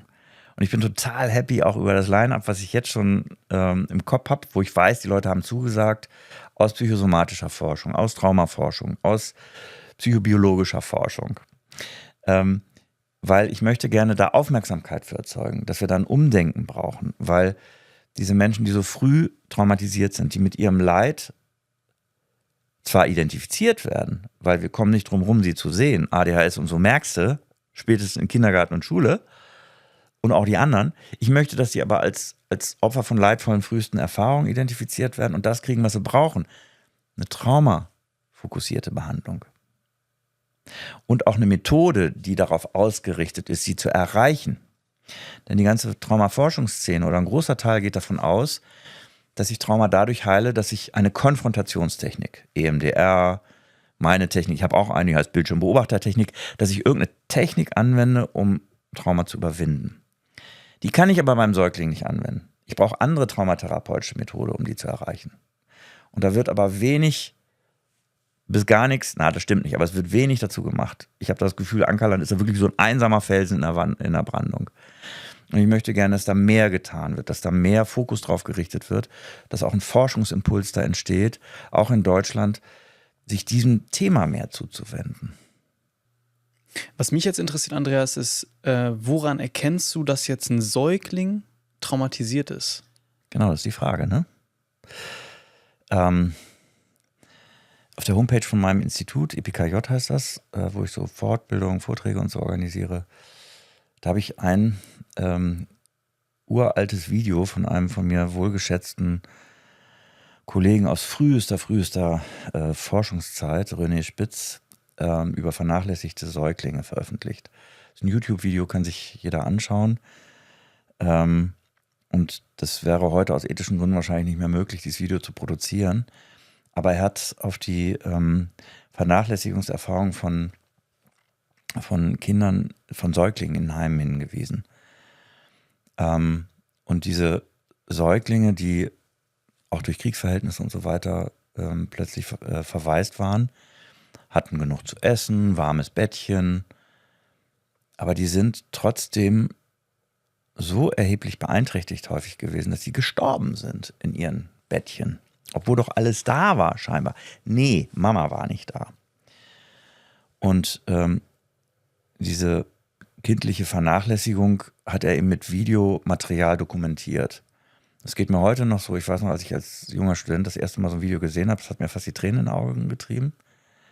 Wie so ein Säugling eigentlich nach Beziehung und Zuwendung und Nähe lechzt, aber im Grunde schon aufgegeben hat, frustriert, autistoid, sich dann nur noch mit seinen Händchen beschäftigt, sich so Autostimulation betreibt, gar nicht mehr mit der Umgebung in Kontakt ist, völlig in einer abgekapselten Innenwelt, ne, die dann auch irgendwann zum Tode führt. Also das Baby entzieht sich dann auch wieder dem Leben und stirbt. Da kann man nichts dran machen ab einem bestimmten Punkt. Anaklitische Depression, Marasmus, Tod. Krass. Also wir brauchen eben nicht nur Wasser und Brot, sondern wir brauchen Liebe, Zuwendung. Es gibt einen Verhaltensbiologen, der hat auch mit Primaten Versuche durchgeführt, um zu gleichen Ergebnissen zu kommen. Affen brauchen genau wie Menschen, Affen und Menschen Zuwendung in der ersten Lebensphase. Das Muttertier, und wenn das nicht da ist, wenn das schädigend ist, dann nimmt auch das Affenbaby Schaden. Und ganz berührende Versuchsanleitung oder Versuchsaufbauten hat er da präsentiert. Ne, die kleinen Äffchen, die gar nichts hatten, die nach der Geburt sich selbst überlassen wurden, genug zu trinken und zu essen hatten, sind zugrunde gegangen. Dann hat er gesagt, okay, dann imitieren wir mal die Mutter. Das Kerlchen hatte schon einen Überlebensvorteil, wenn da die Milch nicht aus einer Schüssel kam, sondern aus einem Drahtgeflecht, was Mutterform-Ähnlichkeit hat mit so einem Sauger dran. Und der Outcome dieser Äffchen war noch mal besser, wenn das Ding auch noch mit Fell bestückt war. Und vor allem konnte man es auch später dann am Sozialverhalten in der Gruppe dieser überlebenden Äffchen identifizieren. Die sind gestört. Mit denen ist was nicht richtig. Und mit denen ist systematisch was nicht richtig, weil sie am Anfang was nicht gekriegt haben. Und wir sind nicht so weit vom Affen entfernt. Und wir können Beobachtungen anstellen, die sich intuitiv jedem Menschen erschließen. Mit diesem Baby ist was nicht in Ordnung. Meine Überzeugung ist, aus der Erkenntnis, die ich gewonnen habe durch Arbeit mit Kindern ab dem Alter von 2, diese Phänomene, die wir auch in diesen Videos beobachten können, die wir auch heute noch beobachten können, wenn wir einen vernachlässigten Säugling uns anschauen. Es gibt eine ganz, ganz groß angelegte, fortlaufende Studie in Rumänien, wo rumänische Heimkinder über Jahrzehnte jetzt schon begleitet wurden. Wir können Beobachtungen anstellen, die aus meiner Sicht nahelegen, dass diese Babys schon rudimentäre Störungszeichen von posttraumatischer Belastungsstörung haben. Allerdings anders als jetzt zu erwarten beim älteren Kind. Dafür muss ich vielleicht ein bisschen ausholen. Woran würde ich denn jetzt bei dem 2-Jährigen erkennen? Oder nehmen wir mal den geschätzten Kollegen Michael aus New Orleans mit seiner Erkenntnis, die auch zum Teil Anwendung findet, zumindest in der Forschung. 3 Jahre PTBS. Das Kind hat Störungszeichen der Übererregung. Ist ein aufgeregtes Kerlchen. Kann nicht einschlafen, kann nicht durchschlafen, kann sich nicht konzentrieren, ist hypermotorisch, ist impulshaft, regulationsgestört. Nummer 1. Es hat horrorfilmartige Nachhallerinnerungen zu dem, was es erlitten hat, sogenannte Flashbacks. In meinem Sprachjargon mit den Kids Blitzerinnerungen. Also es ist 3 Jahre alt und es hat vom halben Jahr, einen Mord bezeugt und hat immer wieder vor Augen, wie der Papa die Mama erschießt, dann bricht die zusammen und ganz viel Blut und Mama sagt nichts mehr, ist tot. Hat er Blitzerinnerungen drauf. Das heißt, er weiß, das ist jetzt schon länger her, soweit kann er mit 3 schon denken, aber es fühlt sich so an, als wäre es jetzt gerade. Und die Gefühle, die dazu kommen, sind auch so, als wäre es jetzt gerade. Das ist Flashback. Das ist die besondere Qualität von Flashbacks. Flashback-Erinnerungen. Das kann er auch beschreiben. Wir können ihn fragen. Der kann mit 3 Jahren, der ist zwar entwicklungsretardiert seit dem Vorfall, aber er kann schon so viel und konnte schon so viel sprechen, dass wir mit ihm kommunizieren können. Das kann er uns erzählen. Und er vermeidet, 3. Gruppe von Störungszeichen, alles, was ihn an das Schlimme erinnert, weil das würde ja wieder ein Flashback auslösen. Und wenn wir ihn ein Angstglas malen lassen mit Angstwasser drin, wie voll ist das denn, wenn du jetzt wieder an das Schlimme denkst, dann läuft das Glas über und der Strich ist da ganz oben unter der Decke vom Blatt. So viel passt gar nicht ins Glas rein, so viel Angst hat er dann. Und er zittert dann auch, sagt die Pflegemutter und so. Das ist das Vollbild einer posttraumatischen Belastungsstörung, was wir bei dem Kerl schon sehr genau ermitteln können. Leichte Veränderungen zum Erwachsenenalter sind vielleicht da, aber die sind minimal. Dann gibt es eine zweite Gruppe von Störungszeichen, das sind die sogenannten dissoziativen Störungen. Und das ist ein etwas weniger beackertes Feld in der Traumaforschung und auch in der neurobiologischen Forschung. Da ist schon viel passiert, irre viel.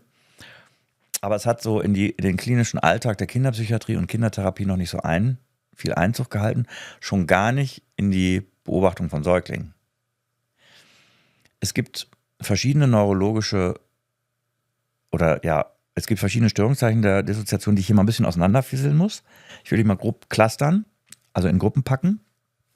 Da gibt es einmal die Gruppe von Störungszeichen, die irgendwie mit neurologischen und körperlichen Erkrankungen Ähnlichkeiten haben. Die Leute haben Anfälle, psychogene Anfälle, dissoziative Anfälle. Sieht aus wie eine Epilepsie, ist aber keine. Die Leute können plötzlich nichts mehr sehen, dissoziative Blindheit, gibt es Forschungslage zu, ist nicht erfunden. Dissoziative Taubheit, sie können nichts mehr hören.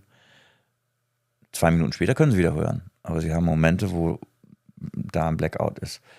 Dissoziative Bewegungsstörungen, sie können sich plötzlich nicht mehr bewegen. Fast jedes körpermedizinische Phänomen, wo die Körperärzte keine Ursache für finden, kann ausgelöst sein durch Trauma, was letztendlich auch mit Dissoziation zusammenkommt. Das sind immer auch sehr interessante differentialdiagnostische Vorstellungsanlässe, ne, wenn somatisch-medizinische Kollegenschaft dann zu mir schicken, zum ärztlichen Kollegen in der Kinderpsychiatrie, der macht doch irgendwie mit Trauma, vielleicht ist da ja irgendwas. Dann kommt irgendeine schillernde Symptomatik, irgendwas Spektakuläres, alles schon, teilweise leider auch schon mit Operation. Was steht denn dahinter, Herr Krüger? Ja, Trauma. Immer eigentlich. Also nicht immer, sorry, aber meistens 99%. Denn die haben alles schon vorher untersucht. Körpermedizinisch sind die Patientinnen und Patienten vollkommen durchgecheckt. Ist nichts zu finden. Und das ist meistens dann, ist häufig in der Medizin traumaassoziiert zu verstehen. So, und dann gibt es die sogenannten, also diese beiden groben Kategorien, Körper und Bewusstsein, die zweite Gruppe von dissoziativen Störungszeichen, die ich unterscheiden möchte. Dissoziative Bewusstseinsstörungen, die sehr einfach daherkommen können, einfach wie weggeschaltet sein. Zum Beispiel nach einer Blitzerinnerung, zack, wie nicht ansprechbar, ins Leere starren. Andreas, wir wollen Kaffee trinken. Andreas, schüttel, ja, so. Ein tiefer Abwesenheitszustand, der mit Tagträumen nichts zu tun hat. Wie weggeschaltet sein. Auch Innenerleben ist anders. Ich fühle mich irgendwie fremd hier im Raum, obwohl ich den Raum kenne. Ich fühle mich fremd in meiner eigenen Person, obwohl ich mich ja irgendwie kenne und erkenne im Spiegel. Das ist die einfachste Form. Und nach draußen könnte man denken, der Patient ist irgendwie so in so einem Trance-Zustand. So, und dann gibt es die schwerste Form von Bewusstseinsstörungen. Das ist die sogenannte dissoziative Identitätsstörung, früher multiple Persönlichkeit genannt. Das heißt, da zerfällt das gedachte Ich des Seins in verschiedene Kompartimente und wird auch wirklich abgetrennt voneinander sichtbar für die Außenwelt unter Umständen oder für die Innenwelt. Und es gibt auch Patienten, die merken gar nicht, dass sie umschalten von dem einen in den anderen Zustand. Das finde ich zum Beispiel regelmäßig bei Patientinnen und Patienten, die wirklich als Kind und Säugling schon Folter erlebt haben. Solche Störungen zu entwickeln, ich würde mal sagen, das ist Worst-Case-Szenario von Traumafolge. Finden wir eigentlich immer und nur bei Menschen, die schon als kleine Kinder traumatisiert wurden. Und das wird von einigen Fachkollegen bezweifelt, dass es diese Störungen gibt. Das finde ich, irre, sage ich mal so offen. Weil jeder, der klinisch mit Gewaltopfern, Folteropfern, frühest traumatisierten Menschen arbeitet, wird mit diesen Phänomenen, ob er will oder nicht, konfrontiert. Und muss sich seinen Reim drauf machen. Und die Diagnose wird auch seit über 30 Jahren in der Fachwelt diskutiert, wird beforscht, teilweise auch mit tierexperimentellen bzw. neurobiologischen Forschungen verknüpft. Die gibt's. So. Ich arbeite jeden Tag, nein, nicht jeden Tag, weil nicht alle Patienten so schwer traumatisiert sind, jede Woche mit diesen Phänomenen. Mein Team bei Ankerland arbeitet jede Woche mit diesen Phänomenen.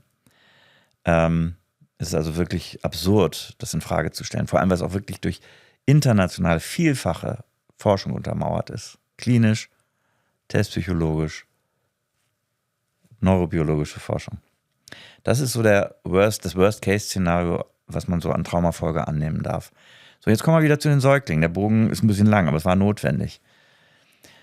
Wenn du dir mal vielleicht im Nachgang zu diesem Podcast von René Spitz so diese Deprivation-Videos anguckst auf YouTube, dann siehst du diesen starren, leeren Blick. In meinem Sprachjargon, ich habe da ja auch Bücher zugeschrieben, die versuchen, diese schwierige Traumawelt in einfache kindliche Sprache zu verwandeln, ohne so eine primitive Hasenschule draus zu machen. Das sind super komplexe Sachen, die Kinder bitte wissen sollen, weil das sind sie selbst. Ich weiß bis heute nicht, was eine posttraumatische Belastungsstörung ist. Klopfholz, ja. Ich musste den Mist nie durchmachen, will ich auch nicht. Kinder sagen Nervfaktor 10 von 10, wenn man sowas hat.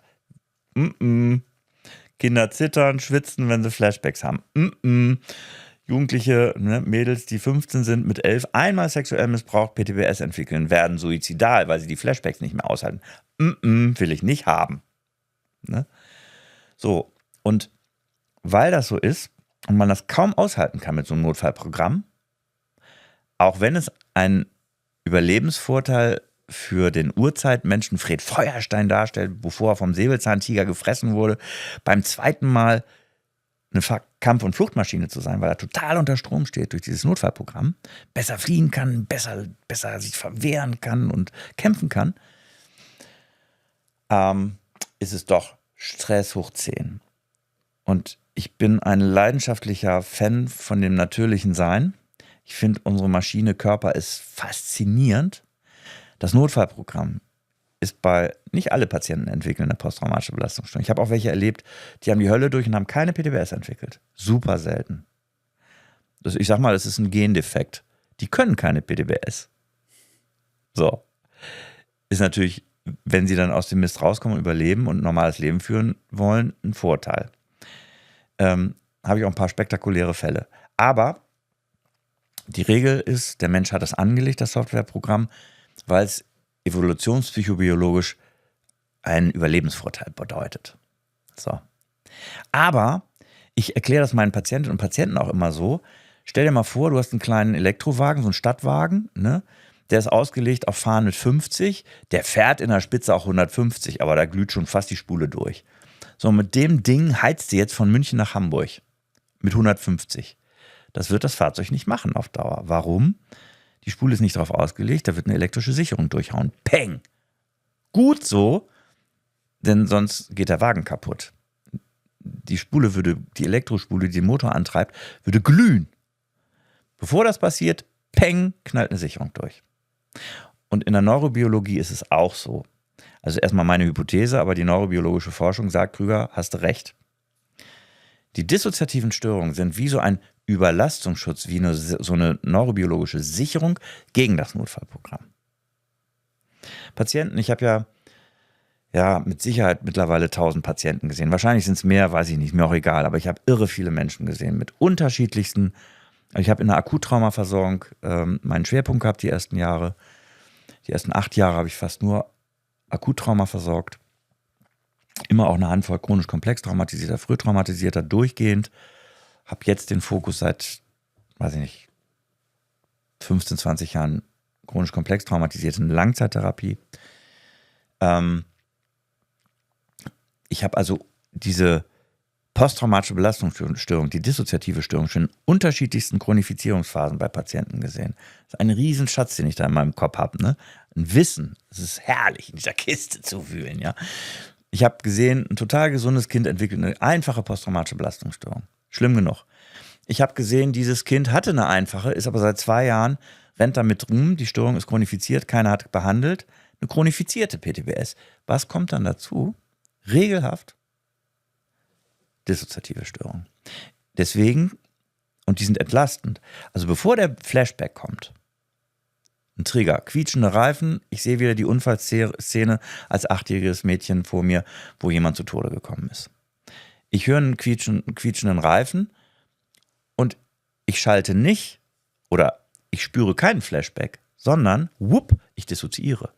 Ich habe eine einfache dissoziative Bewusstseinsstörung. Ich bin plötzlich wie weggeschaltet, kriege nichts mehr mit, starre ins Leere und kriege quasi nichts mit. Ich nenne das Überlastungsschutz gegen das Notfallprogramm. Aus meinem Verständnis heraus habe ich in meinen Powerbooks, auch so Selbsthilfebüchern geschrieben, nenne ich das so Überlastungsschutz gegen das Notfallprogramm. Jetzt kommen wir wieder zum Säugling. Das ist ja mein Herzensthema eigentlich, diese früheste Traumatisierung. Ne? Die Säuglinge, die René Spitz da gefilmt hat, die sind dissoziiert aus meinem Verständnis. Die sind wie weggeschaltet, wie ein Folteropfer. Ich weiß nicht, ob du auch schon mal hier Christian Pross oder so hattest, den ersten Folterspezialisten, gruselig, aber ist so, Deutschlands. Ne? Ist mittlerweile auch ein älterer Herr, den ich sehr, sehr schätze. Der hat in Berlin das erste Folteropferzentrum im deutschsprachigen Raum gegründet und betrieben. Ne? Wenn du einen Menschen lange genug und heftig und brutal und geeignet genug quälst, erzeugst du quasi zeitgleich PTBS und Dissoziation. Das hast du vielleicht auch schon mal gehört, weiß ich nicht, aber das Folteropfer beschreibt dann, so wie es irgendwie seinen Körper gar nicht mehr spürt. Ich sage, Schmerzwahrnehmung ist dissoziiert. Und er erlebt sich selbst wie über der Folterszene schwebend. Das ist mit Sicherheit eine Einbildung und nicht Esoterik, die wir da brauchen. Das ist Neurobiologie von Trauma. Und dieser Mechanismus ist aber gnadenvoll. Ich sage immer, die dissoziativen Störungszeichen machen uns zwar dysfunktional, wir sind nicht mehr so gut in der Lage, vom Säbelzahntiger uns zu flüchten, aber die Psychologie hat erkannt, hier kommst du nicht mehr raus aus der Nummer, du wirst sterben. Ich sage, die Flashbacks sind das Notfallprogramm und das, was dazu gehört. Und die dissoziativen Störungen sind wie ja quasi das psychobiologische Gnadenbrot des Seins und schaffen einen sanften Übergang von Leben zu Tod. Aber du bist nicht mehr funktional. Du stellst dich der Gefahr nicht mehr entgegen. Du ergibst dich. Ne? So ein bisschen spiegelt sich das, finde ich, auch wieder, wenn wir mit Menschen zu tun haben, die Nahtoderfahrung hinter sich haben. Ne, hast du bestimmt schon hier irgendjemanden gehabt, keine Ahnung, aber die dann so den Tunnel sehen und Licht und keine Schmerzen mehr und so, ne? Ich halte das da eher so mit dem alten, auch Unterstützer von Ankerland, mit Herrn Roth aus Bremen, dem Hirnforscher, der da auch eher drin vermutet, neurobiologische Zusammenhänge. Ich kann das aus fachlicher Sicht nicht beurteilen, ich bin kein Hirnforscher. Ich denke, das ist einfach mal wieder begnadet großartige Natur, die wir da im Körper haben, die uns also wirklich in allen möglichen Lebenslagen zum Überleben verhilft und selbst noch dann dienlich ist und freundlich ist, wenn wir kurz davor sind, das Zeitliche zu segnen. Und diese Säuglinge, die wir sehen, die sind kurz davor, das Zeitliche zu segnen. Die werden zu einem Prozentsatz sterben. Ne? Das wissen wir aus der Forschung. Und die reagieren ab einem bestimmten Punkt von traumatischem Stresserleben mit komplexen dissoziativen Phänomenen. Die sind wie weggeschaltet. Der Körper ist schon im Jenseits. Und wir erleben aber auch, und das ist das, was man bei schwer vernachlässigten Säuglingen, das kannst du systematisch, guck dir den Film an. Ne? So sind die wahrscheinlich alle, ich weiß ja nicht, wie viele er dann letztendlich nicht untersucht hat oder ob er Auslassungen gemacht hat bei seiner Dokumentation. Aber das ist der typische Mechanismus Reaktion Säugling auf Vernachlässigung. Wenn die älter sind schon, wenn die schon ein bisschen Glück haben durften, wenn da schon eine Mama war, die versorgend war, wenn es da Lebendigkeit gibt und Kraft, die schon so stark ist, eine PTBS auszuhalten, sag ich mal, nicht gleich Überlastungsschutz, dann sind auch Säuglinge nervös, motorisch überaktiv, auch mit ihren kleinen Ärmchen können die schon Abwehrbewegungen so. Die Muskulatur ist ja noch alles gar nicht da, aber die Neurobiologie ist schon angelegt. Ne, ganz primitives Vermeidungsverhalten, Kopf wegdrehen, wenn der Täter reinkommt oder so. Das beschreiben mir die Mütter. Und dann eben auch zusätzlich diese dissoziativen Phänomene. Und ob ein Säugling schon eine dissoziative Identitätsstörung entwickeln kann, wenn er noch gar keine Identität hat, ist fraglich. Ne, das wird vermutlich bei den schwersten Fällen, die überleben und nicht sterben, zu massivsten psychischen Beeinträchtigungen führen. Aber grundsätzlich möchte ich, jetzt um jetzt das nicht endlos zu gestalten hier, sagen, ich gehe davon aus, dass es ein Überlebensvorteil, beide Programme softwaremäßig an Bord zu haben. PTBS, dissoziative Phänomene, geniale Natur des Seins. Es fällt mir auch ein bisschen schwer, die als psychische Krankheit einzuschätzen.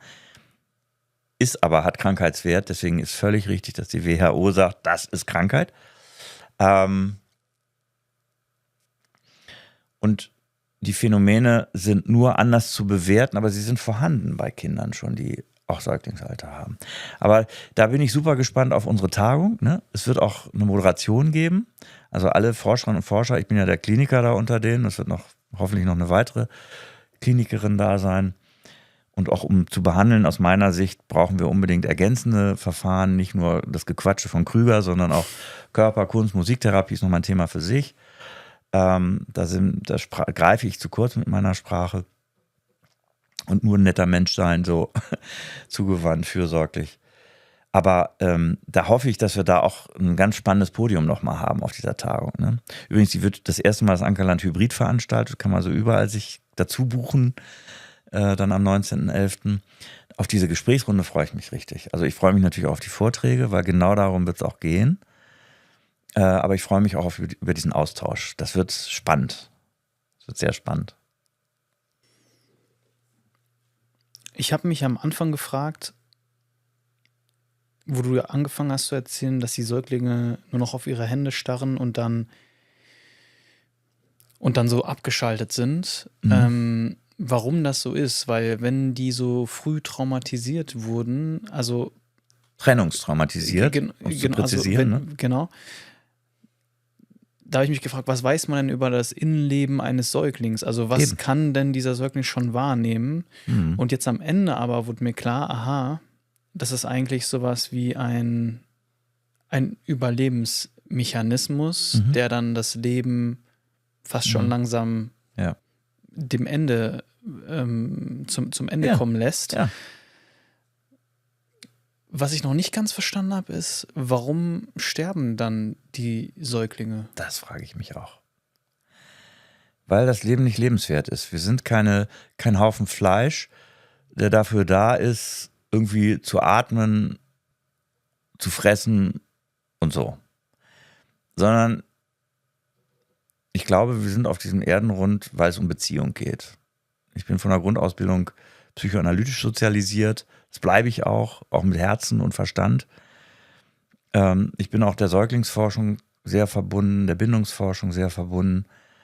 Also ich weiß nicht, was dein größtes Glück ist, aber mein größtes Glück ist, mit richtig guten Leuten mich schön zu unterhalten, Party zu haben, schöne Dinge zu erleben, Kindern, Freunden, Familie, auch fremden Menschen wie dir, ja.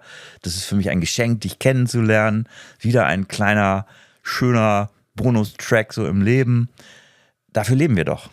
Das ist doch Mensch. Ne? Wir sind ja nicht dafür da. Das geht ja manchmal so in einer leistungsorientierten Industriegesellschaft auch verloren. Es geht ja nicht darum, zu produzieren und zu konsumieren. Ne? Das ist ja irgendwie auch schön. Aber es zählt doch die Begegnung, das menschliche Miteinander. Und wenn ich das nicht haben darf als kleines Wesen, dann ist das Leben sinnlos. Bis auf vielleicht den einen von 100 oder 1000, die eine autistische Störung haben. Die brauchen das nicht. Aber wir merken auch, dass es ein bisschen schwierig mit denen zu leben, wenn die einen echten Autismus haben. Da habe ich einige von gesehen in meinem Leben. Ja? Ich rede jetzt nicht von Autismus-Spektrum-Störung. Das ist ein anderer Fall. Die habe ich als Patienten und die gehen nachher als beziehungsfähige Menschen wieder raus, wenn wir Glück haben. Und ich glaube, weil das nicht gegeben ist, weil diese Nahrung Mensch nicht gegeben ist, Nahrung, warme menschliche Beziehung nicht gegeben ist, sterben die. Das macht dann keinen Sinn. Und vielleicht, ich weiß nicht, ob du ihn schon eingeladen hast, wäre eine Idee, und das wird super Klicks geben, wenn du dir einen Säuglingsforscher einlädst, Herrn Bauer oder so. Weil das ist super spannend. Ein Buch, was ich hier empfehlen möchte, Der kompetente Säugling. Ist so ein bisschen in Vergessenheit geraten, ist vor 20 Jahren oder so veröffentlicht, wo wir zusammengefasst, das müsste eigentlich mal eine Neuauflage geben, ich weiß nicht, da ist mit Sicherheit neue Erkenntnis dazugekommen, was ein Säugling schon alles kann, du glaubst es nicht, ja? Also ganz einfach, ne, dass ein Säugling schon Menschen unterscheidet.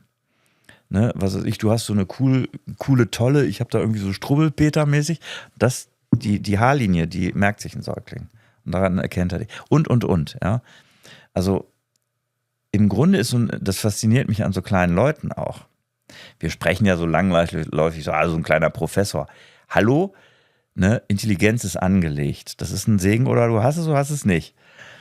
Und der kleine Computer im Kopf eines Zweijährigen hat schon alles da. Das ist schon Einstein. Ihm fehlen bloß noch die Worte, die Begriffe, das alles auf die Spur zu bringen, was da oben los ist. Aber es ist alles da. Und es ist auch schon im Säugling da. Es ist irre viel da.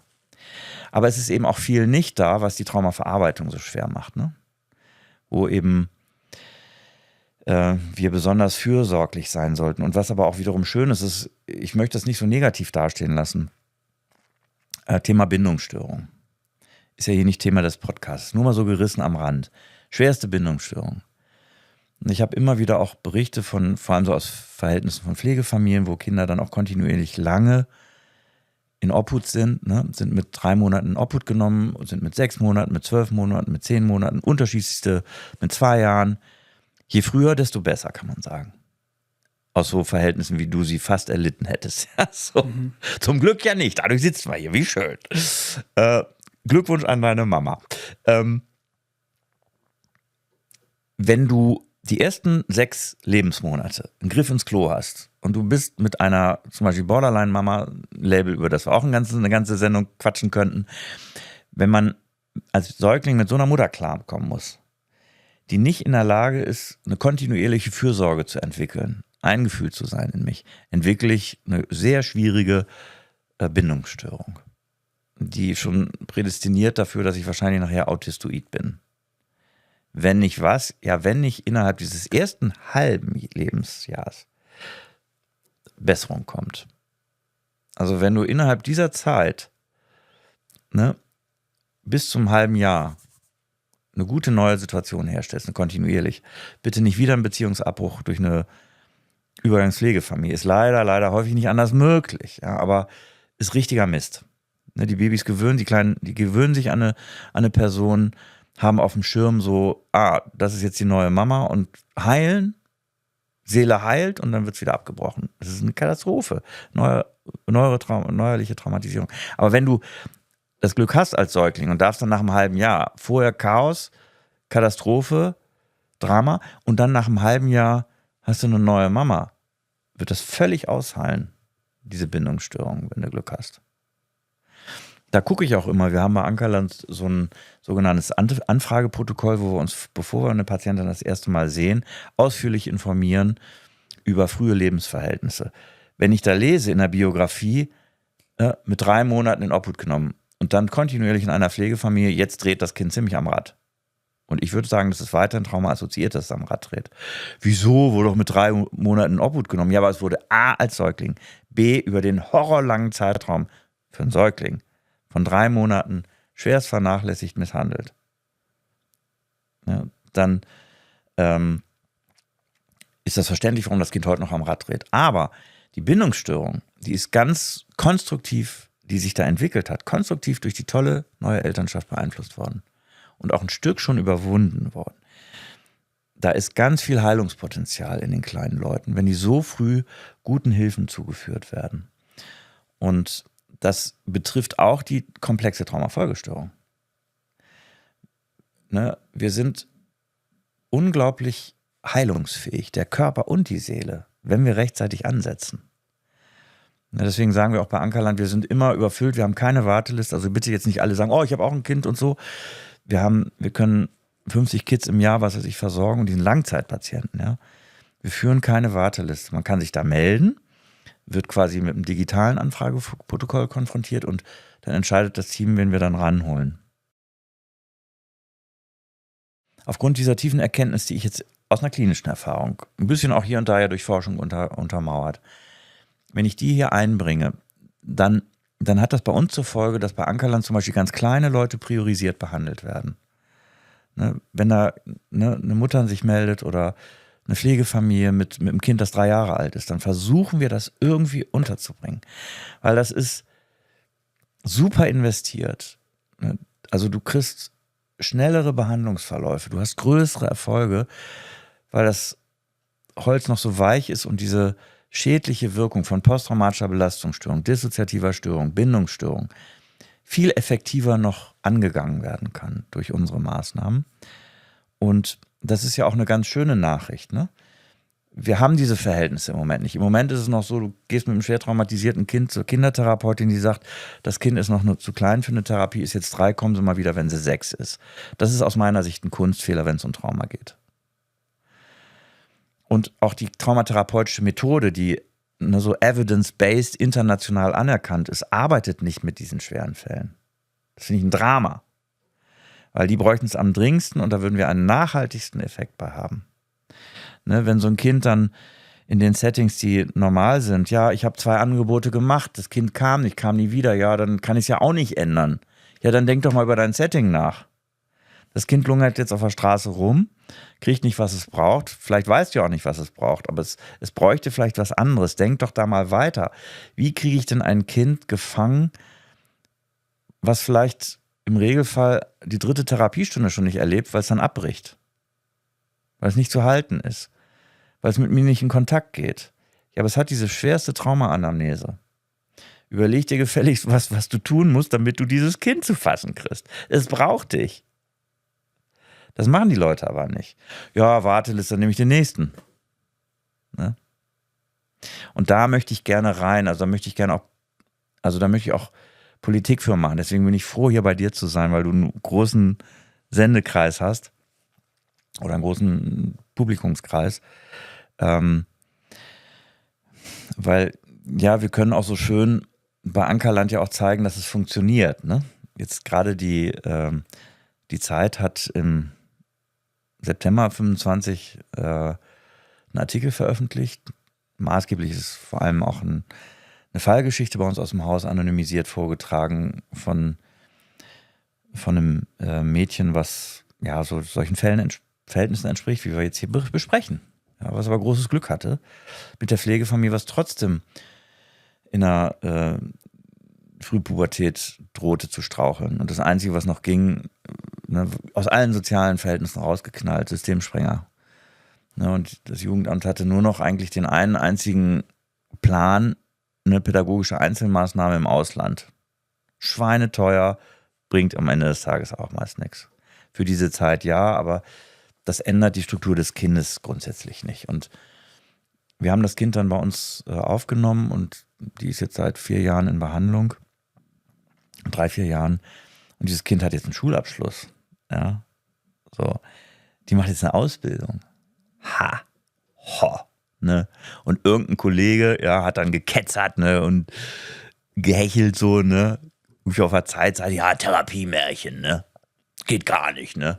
Ja, mit der normalen Methode, ne, also mit der Kneifzange kannst du auch nicht eine Lampe reparieren oder so, ne? Oder man muss dann schon gucken, wie kann ich denn den Verhältnissen geeignet begegnen? Ne? Das Kind hat sich nicht mir anzupassen mit meinem therapeutischen Setting, ab einem bestimmten Punkt vielleicht schon, aber wenn das so schwer beeinträchtigt ist, muss ich mich nach den Verhältnissen des Kindes orientieren. Das machen wir leidenschaftlich gerne bei Ankerland. Ne? Das heißt nicht, irgendwie wünsch dir was, Show, und da liegen überall Bonbons rum, du kannst hier machen, was du willst. Ne? Aber wir nähern uns diesen psychobiologischen Verhältnissen und sozialen Verhältnissen eines solchen Kindes halt an. Tai Chi-mäßig. Ne? So. Wir müssen uns bewegen. Das System muss sich bewegen, auch die Therapie, um dieses Kind zu erreichen. Nicht das Kind, das kann es nicht. Es will es ja, es rackert sich jeden Tag ab, normal zu sein. Es kriegt es nicht hin. Wir müssen uns bewegen. So.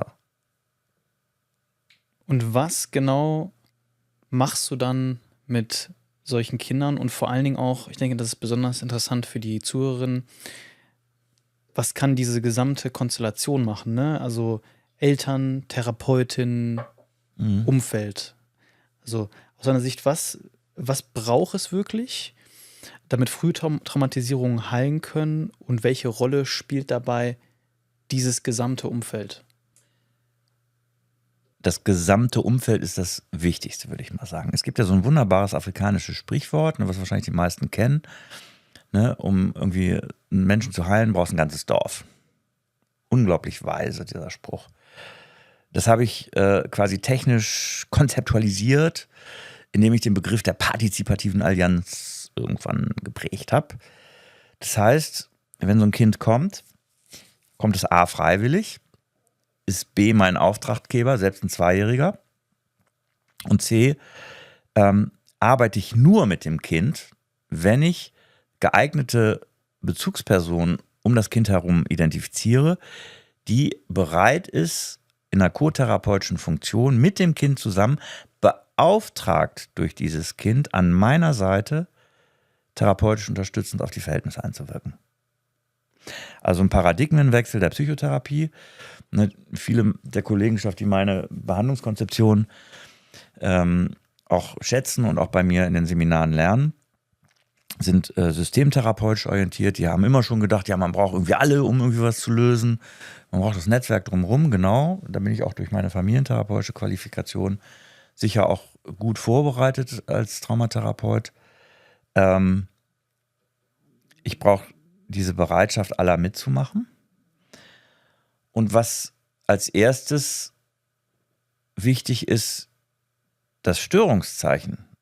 Das klingt jetzt ein bisschen merkwürdig, selbst wenn das 5- oder 15-jährige Kind, ist völlig egal, willentlich fies anderen gegenüber ist, andere fies misshandelt, ja, macht das Sinn? Ja, jetzt guckst du doof. Natürlich macht es keinen Sinn und es ist scheinbar völliger Unsinn, ne, dass ein 5-Jähriger ein kleineres Kind willentlich quält, mit Grinsen im Gesicht. Und es ist auch völlig unverständlich, warum ein 15-Jähriger 6-jährige Kinder quält. Und es ist unsinnig. Ja, aber in einer tiefer liegenden Logik des Seins nach Trauma ist dieser von mir sogenannte Fizizitätsfaktor, auf den wir hier nicht weiter eingehen können, ob der Kürze der Zeit, aber sinnvoll. Das ist ein Überlebensmodus, der sich durch dieses schädliche Verhalten repräsentiert. Und das ist so entlastend für die Kinder, die alle gute Menschen sein wollen. Ich habe noch kein anderes Kind kennengelernt. Aber das Kind kann kein guter Mensch sein oder nicht in der Norm funktionieren und auch nicht so vielleicht sich moralisch, ethisch verhalten, wie man es erwarten sollte fürs Alter. Weil es schwer traumatisiert ist. Ein Kollege, der heißt Ochberg, der hat 1993 schon formuliert das sogenannte Normalitätsprinzip. Ja? Das Kind ist normal, was es erlebt hat, ist verrückt. Das ist der erste und grundlegende Ansatz, mit dem ich dem Kind begegne. Da schlackern erstmal alle mit den Ohren, weil sie natürlich den ganzen Schaden vor sich sehen. Aber es wird nicht anders gehen und es ist auch nicht anders sinnvoll, das zu betrachten. Und das Erste, was notwendig ist, um überhaupt handlungsfähig zu werden für uns alle, ist, das Kind muss eine Bereitschaft entwickeln durch meine Vorrede, durch mein Vertrieblergespräch. Ja, ich möchte dir diesen Staubsauger Traumatherapie verkaufen. Ich werde alles dran setzen, dich davon zu überzeugen, hier zu bleiben. Weil was ich aus dem Anfrageprotokoll weiß, bist du genau richtig hier.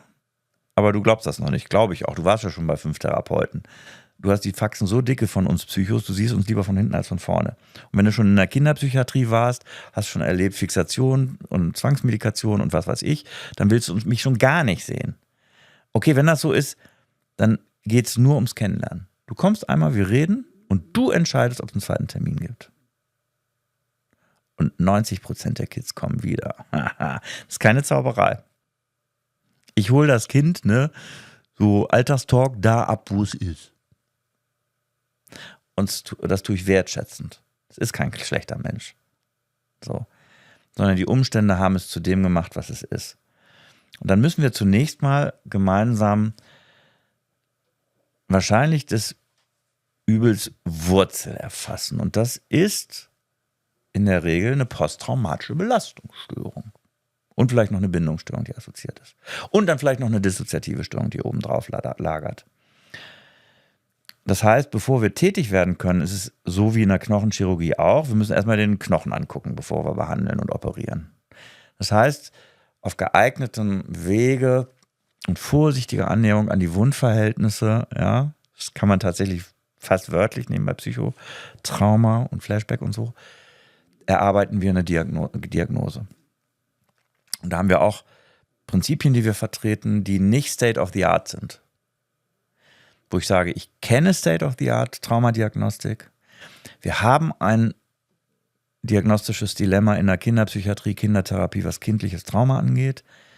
Ich versuche so gut wie möglich auf wissenschaftlicher Erkenntnislage Traumadiagnostik zu machen. Anerkennt, dass wir da nicht am Ende der Fahnenstange sind. Vergebe, wenn ich das mit Testpsychologie klinischer Einschätzung für richtig halte. Ich vergebe die posttraumatische Belastungsstörung und werde jetzt mit dem Kind und dem Umfeld zusammen in dieser Gemeinschaft, in der partizipativen Allianz, in Kooperation mit Kindergarten, mit Schule, vielleicht sogar mit Partnerschaft, wenn das Mädchen schon einen Freund hat, wenn der Freund schon ein Mädchen hat, und hat Flashbacks bei Berührung und so, werden wir zusammen, da wo es notwendig ist, und mit der primären Bezugsperson auch bei Jugendlichen, so lange wie nötig zusammenarbeiten. Und wir werden regelmäßig Fiebermessen in der Seele machen, so nenne ich das, wo wir auch gucken, ist unsere Behandlung erfolgreich, wird ziemlich streng evaluiert, klinisch, testpsychologisch. Wenn es nicht läuft, Troubleshooting, was läuft hier nicht gut? Warum kommen wir nicht vorwärts? Traumatherapie ist äußerst erfolgreich über alle Schulen hinweg. Warum hängt es hier? Ne, es gibt ein Prinzip, dass das Normalprogramm ins Notfallprogramm switcht, aber es gibt auch ein Prinzip im Sein, was befördert, dass das Notfallprogramm wieder ins Normalprogramm switcht. Warum schaffen wir das hier nicht? Warum treten wir auf der Stelle? Warum gibt es vielleicht sogar Eskalation, obwohl wir doch auf dem Heilungsweg sein wollen? Und ja, es gibt so ein paar auch methodische Tricks, die da sicher sehr dienlich sind. Wenn ich unter einer komplexen Störung leide, Ankerland, Andreas Krüger kann keine Wunderheilung. Ja. Das erste Behandlungsprinzip ist eigentlich erstmal Stier bei den Hörnern packen. Jeder kennt das Sprichwort, ne, damit er mich nicht aufspießt. Damit ist aber der Stier nicht ruhig. Ja, also erstmal mit dem Schaden leben lernen.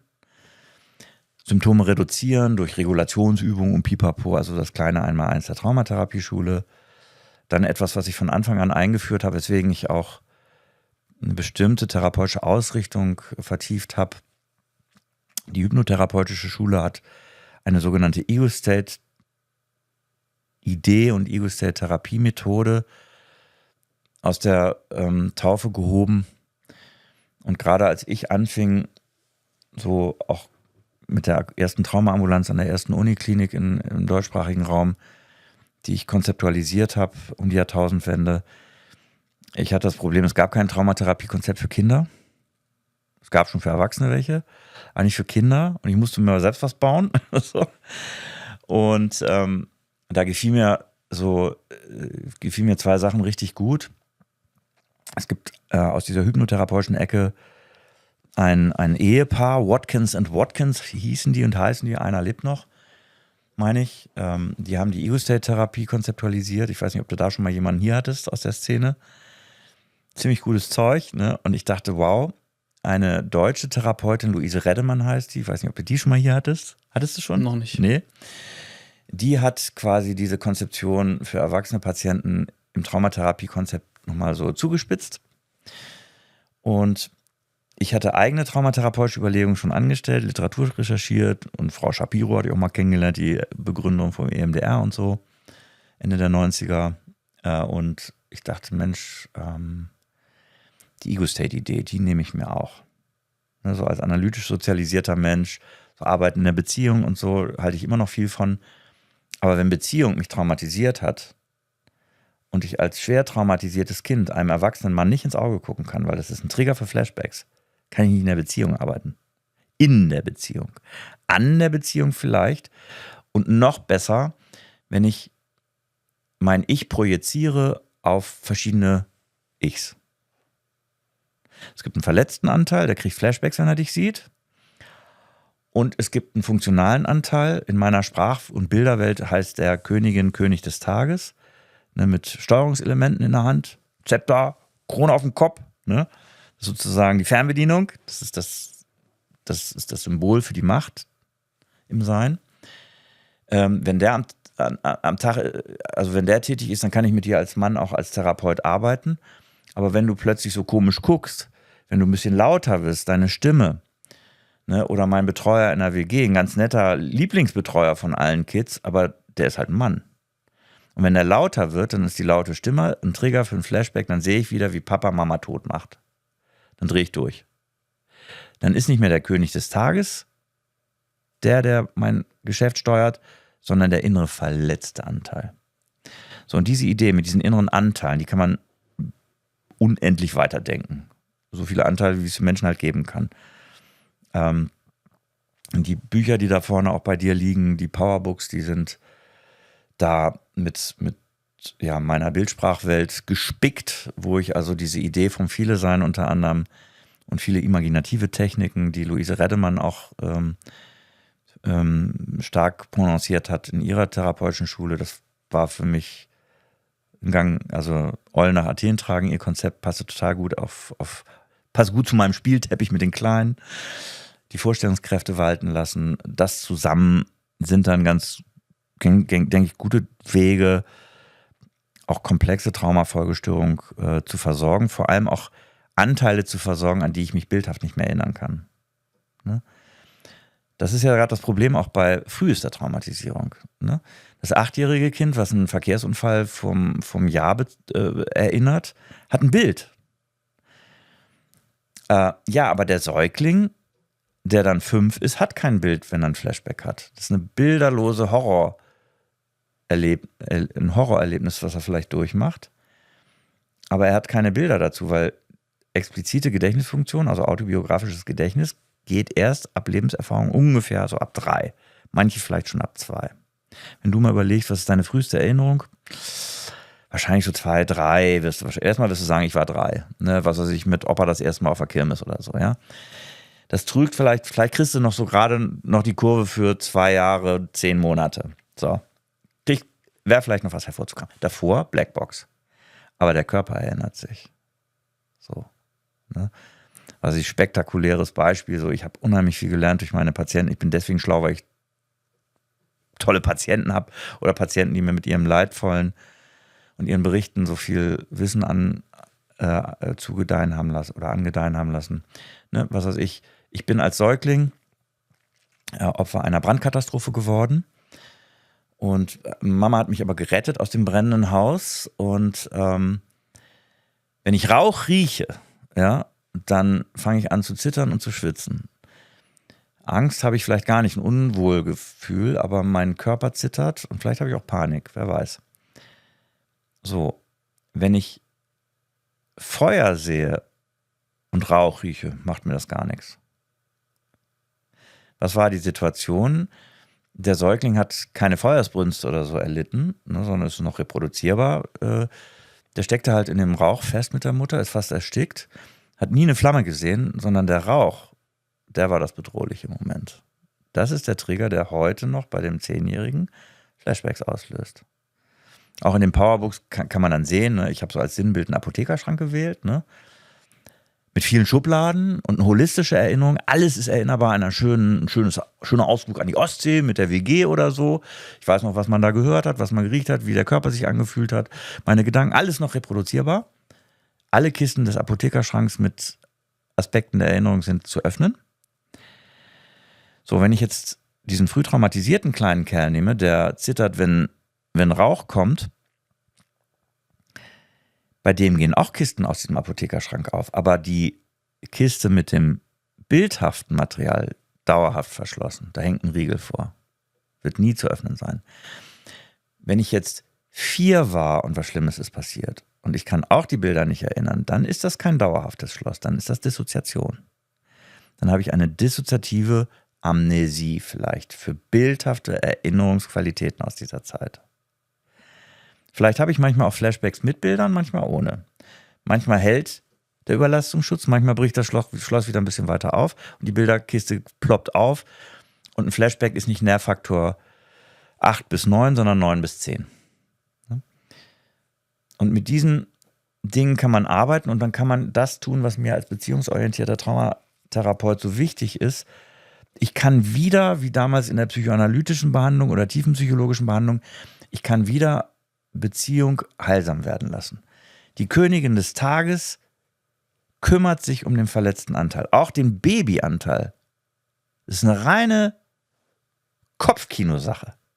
Wir können den Anteil nicht erinnern. Du nicht, ich nicht. Vielleicht können das 2 Leute, aber wenn da im Rebirthing-Kurs 20 Leute ihren Geburtskanal visualisieren, dann ist das Einbildung. Also sage ich aus neurobiologischer Perspektive. Kann ja trotzdem heilsam sein, aber es ist keine echte Erinnerung, möchte ich behaupten.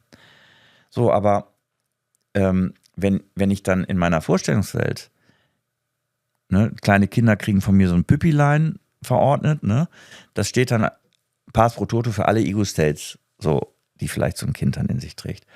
Und wenn sie dann mit ihrer Pflegemutter, die 6-Jährige, abends schön mit ihrer Püppi, das ist jetzt die kleine Lisa, so, oder die kleine Jenny, und am Abend kommt doch mal die Pflegemama und dann hat die große Jenny, die 6-Jährige, hat ihr Kopfkissen und für die Kleine gibt es auch ein kleines Kopfkissen, das ist die Püppilein und das ist die kleine verletzte Jenny. Die Kinder saugen diese Ideenwelt auf. Ne? Und Mama, also Pflegemama und die Große, die Königin des Tages, kümmern sich um die Kleine. Das ist Heilung durch Mensch, ne? Durch Beziehung. Ich mir selbst gegenüber freundlich, liebevoll, meine heilsame Umgebung, meine fürsorgliche Erwachsenenwelt um mich herum, fürsorglich warm für mich. Und ich glaube, das ist das Kernstück meiner therapeutischen Konzeption, jenseits dieser Setting-Fragen, Partizipation und so, ne? Diese EU-State-Idee in dieser Form. Und da ist mir auch ein intuitiver Glücksgriff gelungen, glaube ich, indem ich diese Idee hatte mit dem König des Tages. Der sitzt an einer Tafelrunde, unter anderem mit inneren verletzten Anteilen. Ne? Und dieses Sinnbild des Königs, der Königin, mit diesen Steuerungselementen, das lässt sich hervorragend nutzen, um auch Dissoziation bis hin zur dissoziativen Identitätsstörung zu erklären. Das ist komplett ausgedachtes Zeug, aber es trifft einen Nerv im Inneren so. Ich fasse noch mal ganz grob zusammen, worüber wir heute gesprochen haben. Das war ziemlich viel, aber ich finde deine Perspektive extrem wertvoll, weil wir haben schon öfter über Trauma gesprochen, unter anderem mit Lutz Besser, Verena König und so weiter. Aber heute haben die ich beide sehr schätze nebenbei. Ich auch. Auch noch weitere, Michaela Huber und so weiter. Aber was ich heute nochmal besonders interessant fand, war, dass wir halt nochmal wirklich auf die Perspektive des Säuglings und dieser wirklich frühesten Traumatisierung eingegangen sind. Und du hast da verschiedene Symptome beschrieben. Wir sind auch dann durch die verschiedenen Altersstufen gegangen, ne? Frühe Kindheit, Erwachsenenalter, wie wirkt sich das dann darauf aus? Und am Ende haben wir jetzt nochmal den Bogen gespannt, so wie sieht eigentlich so eine Therapie aus und warum ist es auch so wichtig, dass die ganzen verschiedenen Parteien da miteinander zusammenarbeiten, ne? Das gesamte Umfeld. Wenn du das jetzt nochmal so als Quintessenz einmal zusammenfassen würdest, was ist deine wichtigste Message an die Traumatherapie? Liebe Szene, öffne dich, und zwar nicht nur durch Lippenbekenntnisse, sondern durch Vermehrung klinischer Erkenntnislage und Forschung, widme dich dem Thema früheste Traumatisierung. Ne? Das ist ein Aufruf an die neurobiologische Forschung, da ist, glaube ich, mehr unterwegs als in der klinischen Forschung. Ich glaube, vor allem die Kinderpsychiatrie, nehme ich da mal meine eigene Innung, nehme ich aber besonders mir vor, weil es gibt so viele, auch die Prävalenzzahlen nur für die einfache PTBS im Kindesalter sind so hoch. Ja? Die sind absolut vergleichbar mit ADHS. Aber auf den Kongressen wird kaum über Trauma geredet. Da wünsche ich mir eine Änderung. Da wünsche ich mir auch in Forschung und klinischer Ausrichtung eine Änderung. Wir tun, was wir können bei Ankerland. Wir versuchen auch im Forschungskontext tätig zu sein. Aber wir sind eben 100% über Spenden finanziert. Das ist ein Riesenluxus, den wir uns leisten, weil wir eigentlich vor allem Patienten versorgen wollen. Aber auch die Evidenzbasierung ist wichtig. Ne? Mein Therapiekonzept ist auch schon durch die Universität Münster, die psychologische Abteilung, im Rahmen einer Pilotstudie evaluiert worden, als wirksam auch identifiziert. Klinisch wissen wir das, aber auch da wünsche ich mir auch weiter Unterstützung. Also es ist auch eine Quintessenz. Ich kann hier sitzen, diese Dinge erzählen, weil aufgrund verschiedener Verhältnisse diese Arbeit, die ich als Therapeut leiste seit 30 Jahren, die Ankerland als ganzes Team mit über 20 Leuten leistet, nur möglich ist. Nur möglich ist. Weil es Leute gibt, weil es engagierte Bürgerinnen und Bürger gibt und Stiftungen gibt. Auch die Hamburger Bürgerschaft hat wirklich auch bis in die politischen Kreise in allen Parteien hat uns immer unterstützt. Da bin ich hoch dankbar für. Aber auch das ist ein Plädoyer, auch an der Stelle vielleicht nochmal hier, ne, Ankerland zu unterstützen. Wir sind jetzt im 10. Jahr und wir sind, denke ich mir, ein wichtiger Grund auch für eine Bewegung, die in diese Richtung geht. Die ganze auch Versorgungsforschung, die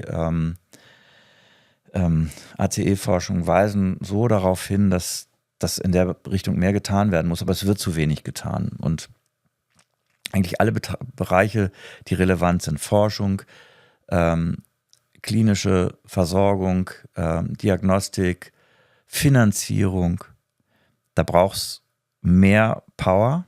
Ne? Wir versuchen jetzt auch, Ankerland wird jetzt dieses Jahr 10 Jahre alt, wir sind in unserem Jubiläumsjahr. Deswegen bin ich sehr dankbar, dass du uns gerade jetzt einlädst oder mich als Repräsentant auch des Hauses. Ich kann versprechen, wenn man uns richtig pampert, ne, wird richtig was rauskommen. Wir brauchen irre viel Geld. Ne?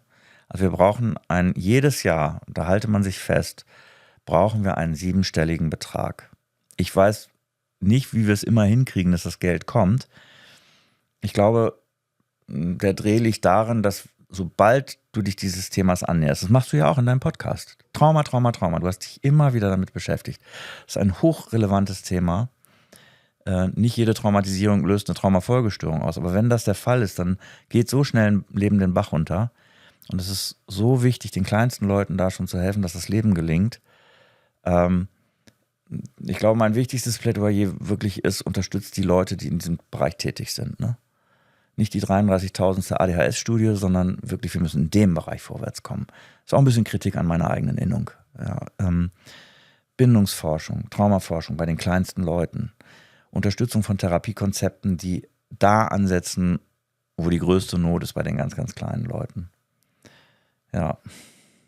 Und erzähl's weiter. Ne? Also alle, die jetzt uns beiden auch folgen, vielleicht in deinem wunderbaren Podcast und die jetzt Kenntnis haben von diesen Dingen, tragt's weiter. Ne?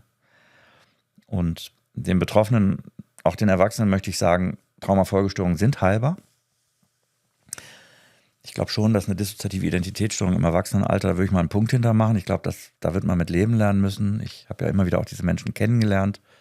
Ist auch gerade jetzt so ein Film letztes Jahr kursiert in den Kinos, Blinder Fleck heißt der. Der wird auch dieses Jahr nochmal in einigen Ländern, ich weiß auf jeden Fall in der Schweiz und in Deutschland nochmal wieder durch die Programmkinos tingeln. Da geht es um dissoziative Identitätsstörung. Ich glaube, da kann man nicht von Heilung sprechen, damit muss man leben lernen. Bei den meisten Fällen im Kindesalter sehe ich das völlig anders. Aber die jetzt vielleicht zugucken und haben selbst eine PTBS, sucht euch eine geeignete Therapeutin, macht euch auf den Weg. Ihr habt vielleicht schon ganz sicher ganz viel alleine geschafft, aber es ist schon unglaublich hilfreich, wenn man professionelle Unterstützung hat. Ich möchte an der Stelle auch nochmal für die betroffene Menschenschaft da draußen nochmal meine Bücher auch ein bisschen empfehlen. Ich habe vor vielen Jahren 2 Selbsthilfebücher verfasst, die beiden Powerbooks, Band 1 und Band 1 und 2, die sich an betroffene ältere Kinder und Jugendliche wendet, die man auch als Elternteil mit seinem Kind zusammen durchackern kann. Ich bin ja nun Kindertherapeuten, aber auch schwerst traumatisierte erwachsene Patienten schreiben mir auch immer wieder ganz berührende Briefe, dass diese Bücher Gamechanger für sie waren, auch wenn sie gar keine Therapie haben, weil sie einfach aufklären über das Störungsbild, weil sie Erste-Hilfe-Ansätze, Selbsthilfe-Ansätze liefern. Und dann habe ich noch ein Buch geschrieben, auch für Elternpersonen, Pflegeeltern und so, Erste Hilfe für traumatisierte Kinder beim Patmos Verlag. Ne? Einige dieser Bücher sind auch in andere Sprachen übersetzt worden, also da empfehle ich, ranzugehen. Also nicht einfach damit weiterleben und weiter saufen und ein schlechtes Leben haben, sondern wenn da noch was geht, wenn da noch eine Power ist, also holt euch Unterstützung für euch selbst, sucht Profis. Andreas, am Ende des Podcasts stellen wir immer dieselbe Frage. Und zwar, kennst du diese Testmeldungen, die oft vom Start auf unser Handy kommen und wo wir dann alle aufschrecken und es ist laut und wir bekommen dann die Nachricht, dass es eine Meldung ist. Wenn du eine solche Nachricht mit einem Satz jetzt an die Menschen in Deutschland rausschicken könntest, welcher wäre das? Spendet Ankerland. Ja, weil wir kümmern uns. Wer soll das denn machen, wenn nicht wir, so sag ich mal. Das hast du jetzt nicht erwartet, ne? Na gut, okay, ich sag noch einen zweiten Satz. Gebt potenziell traumatisierten Kindern mehr Aufmerksamkeit. Schenkt ihnen mehr Aufmerksamkeit. Die Links zu Andreas findet ihr in der Beschreibung, auch zu seinen Büchern wie den Powerbooks, als auch dem Buch Erste Hilfe für traumatisierte Kinder. Andreas, vielen lieben Dank, dass du heute hier warst. Ich danke dir ganz herzlich für die Einladung. Es hat Spaß gemacht, mit dir den Vormittag zu verbringen. Danke. Danke.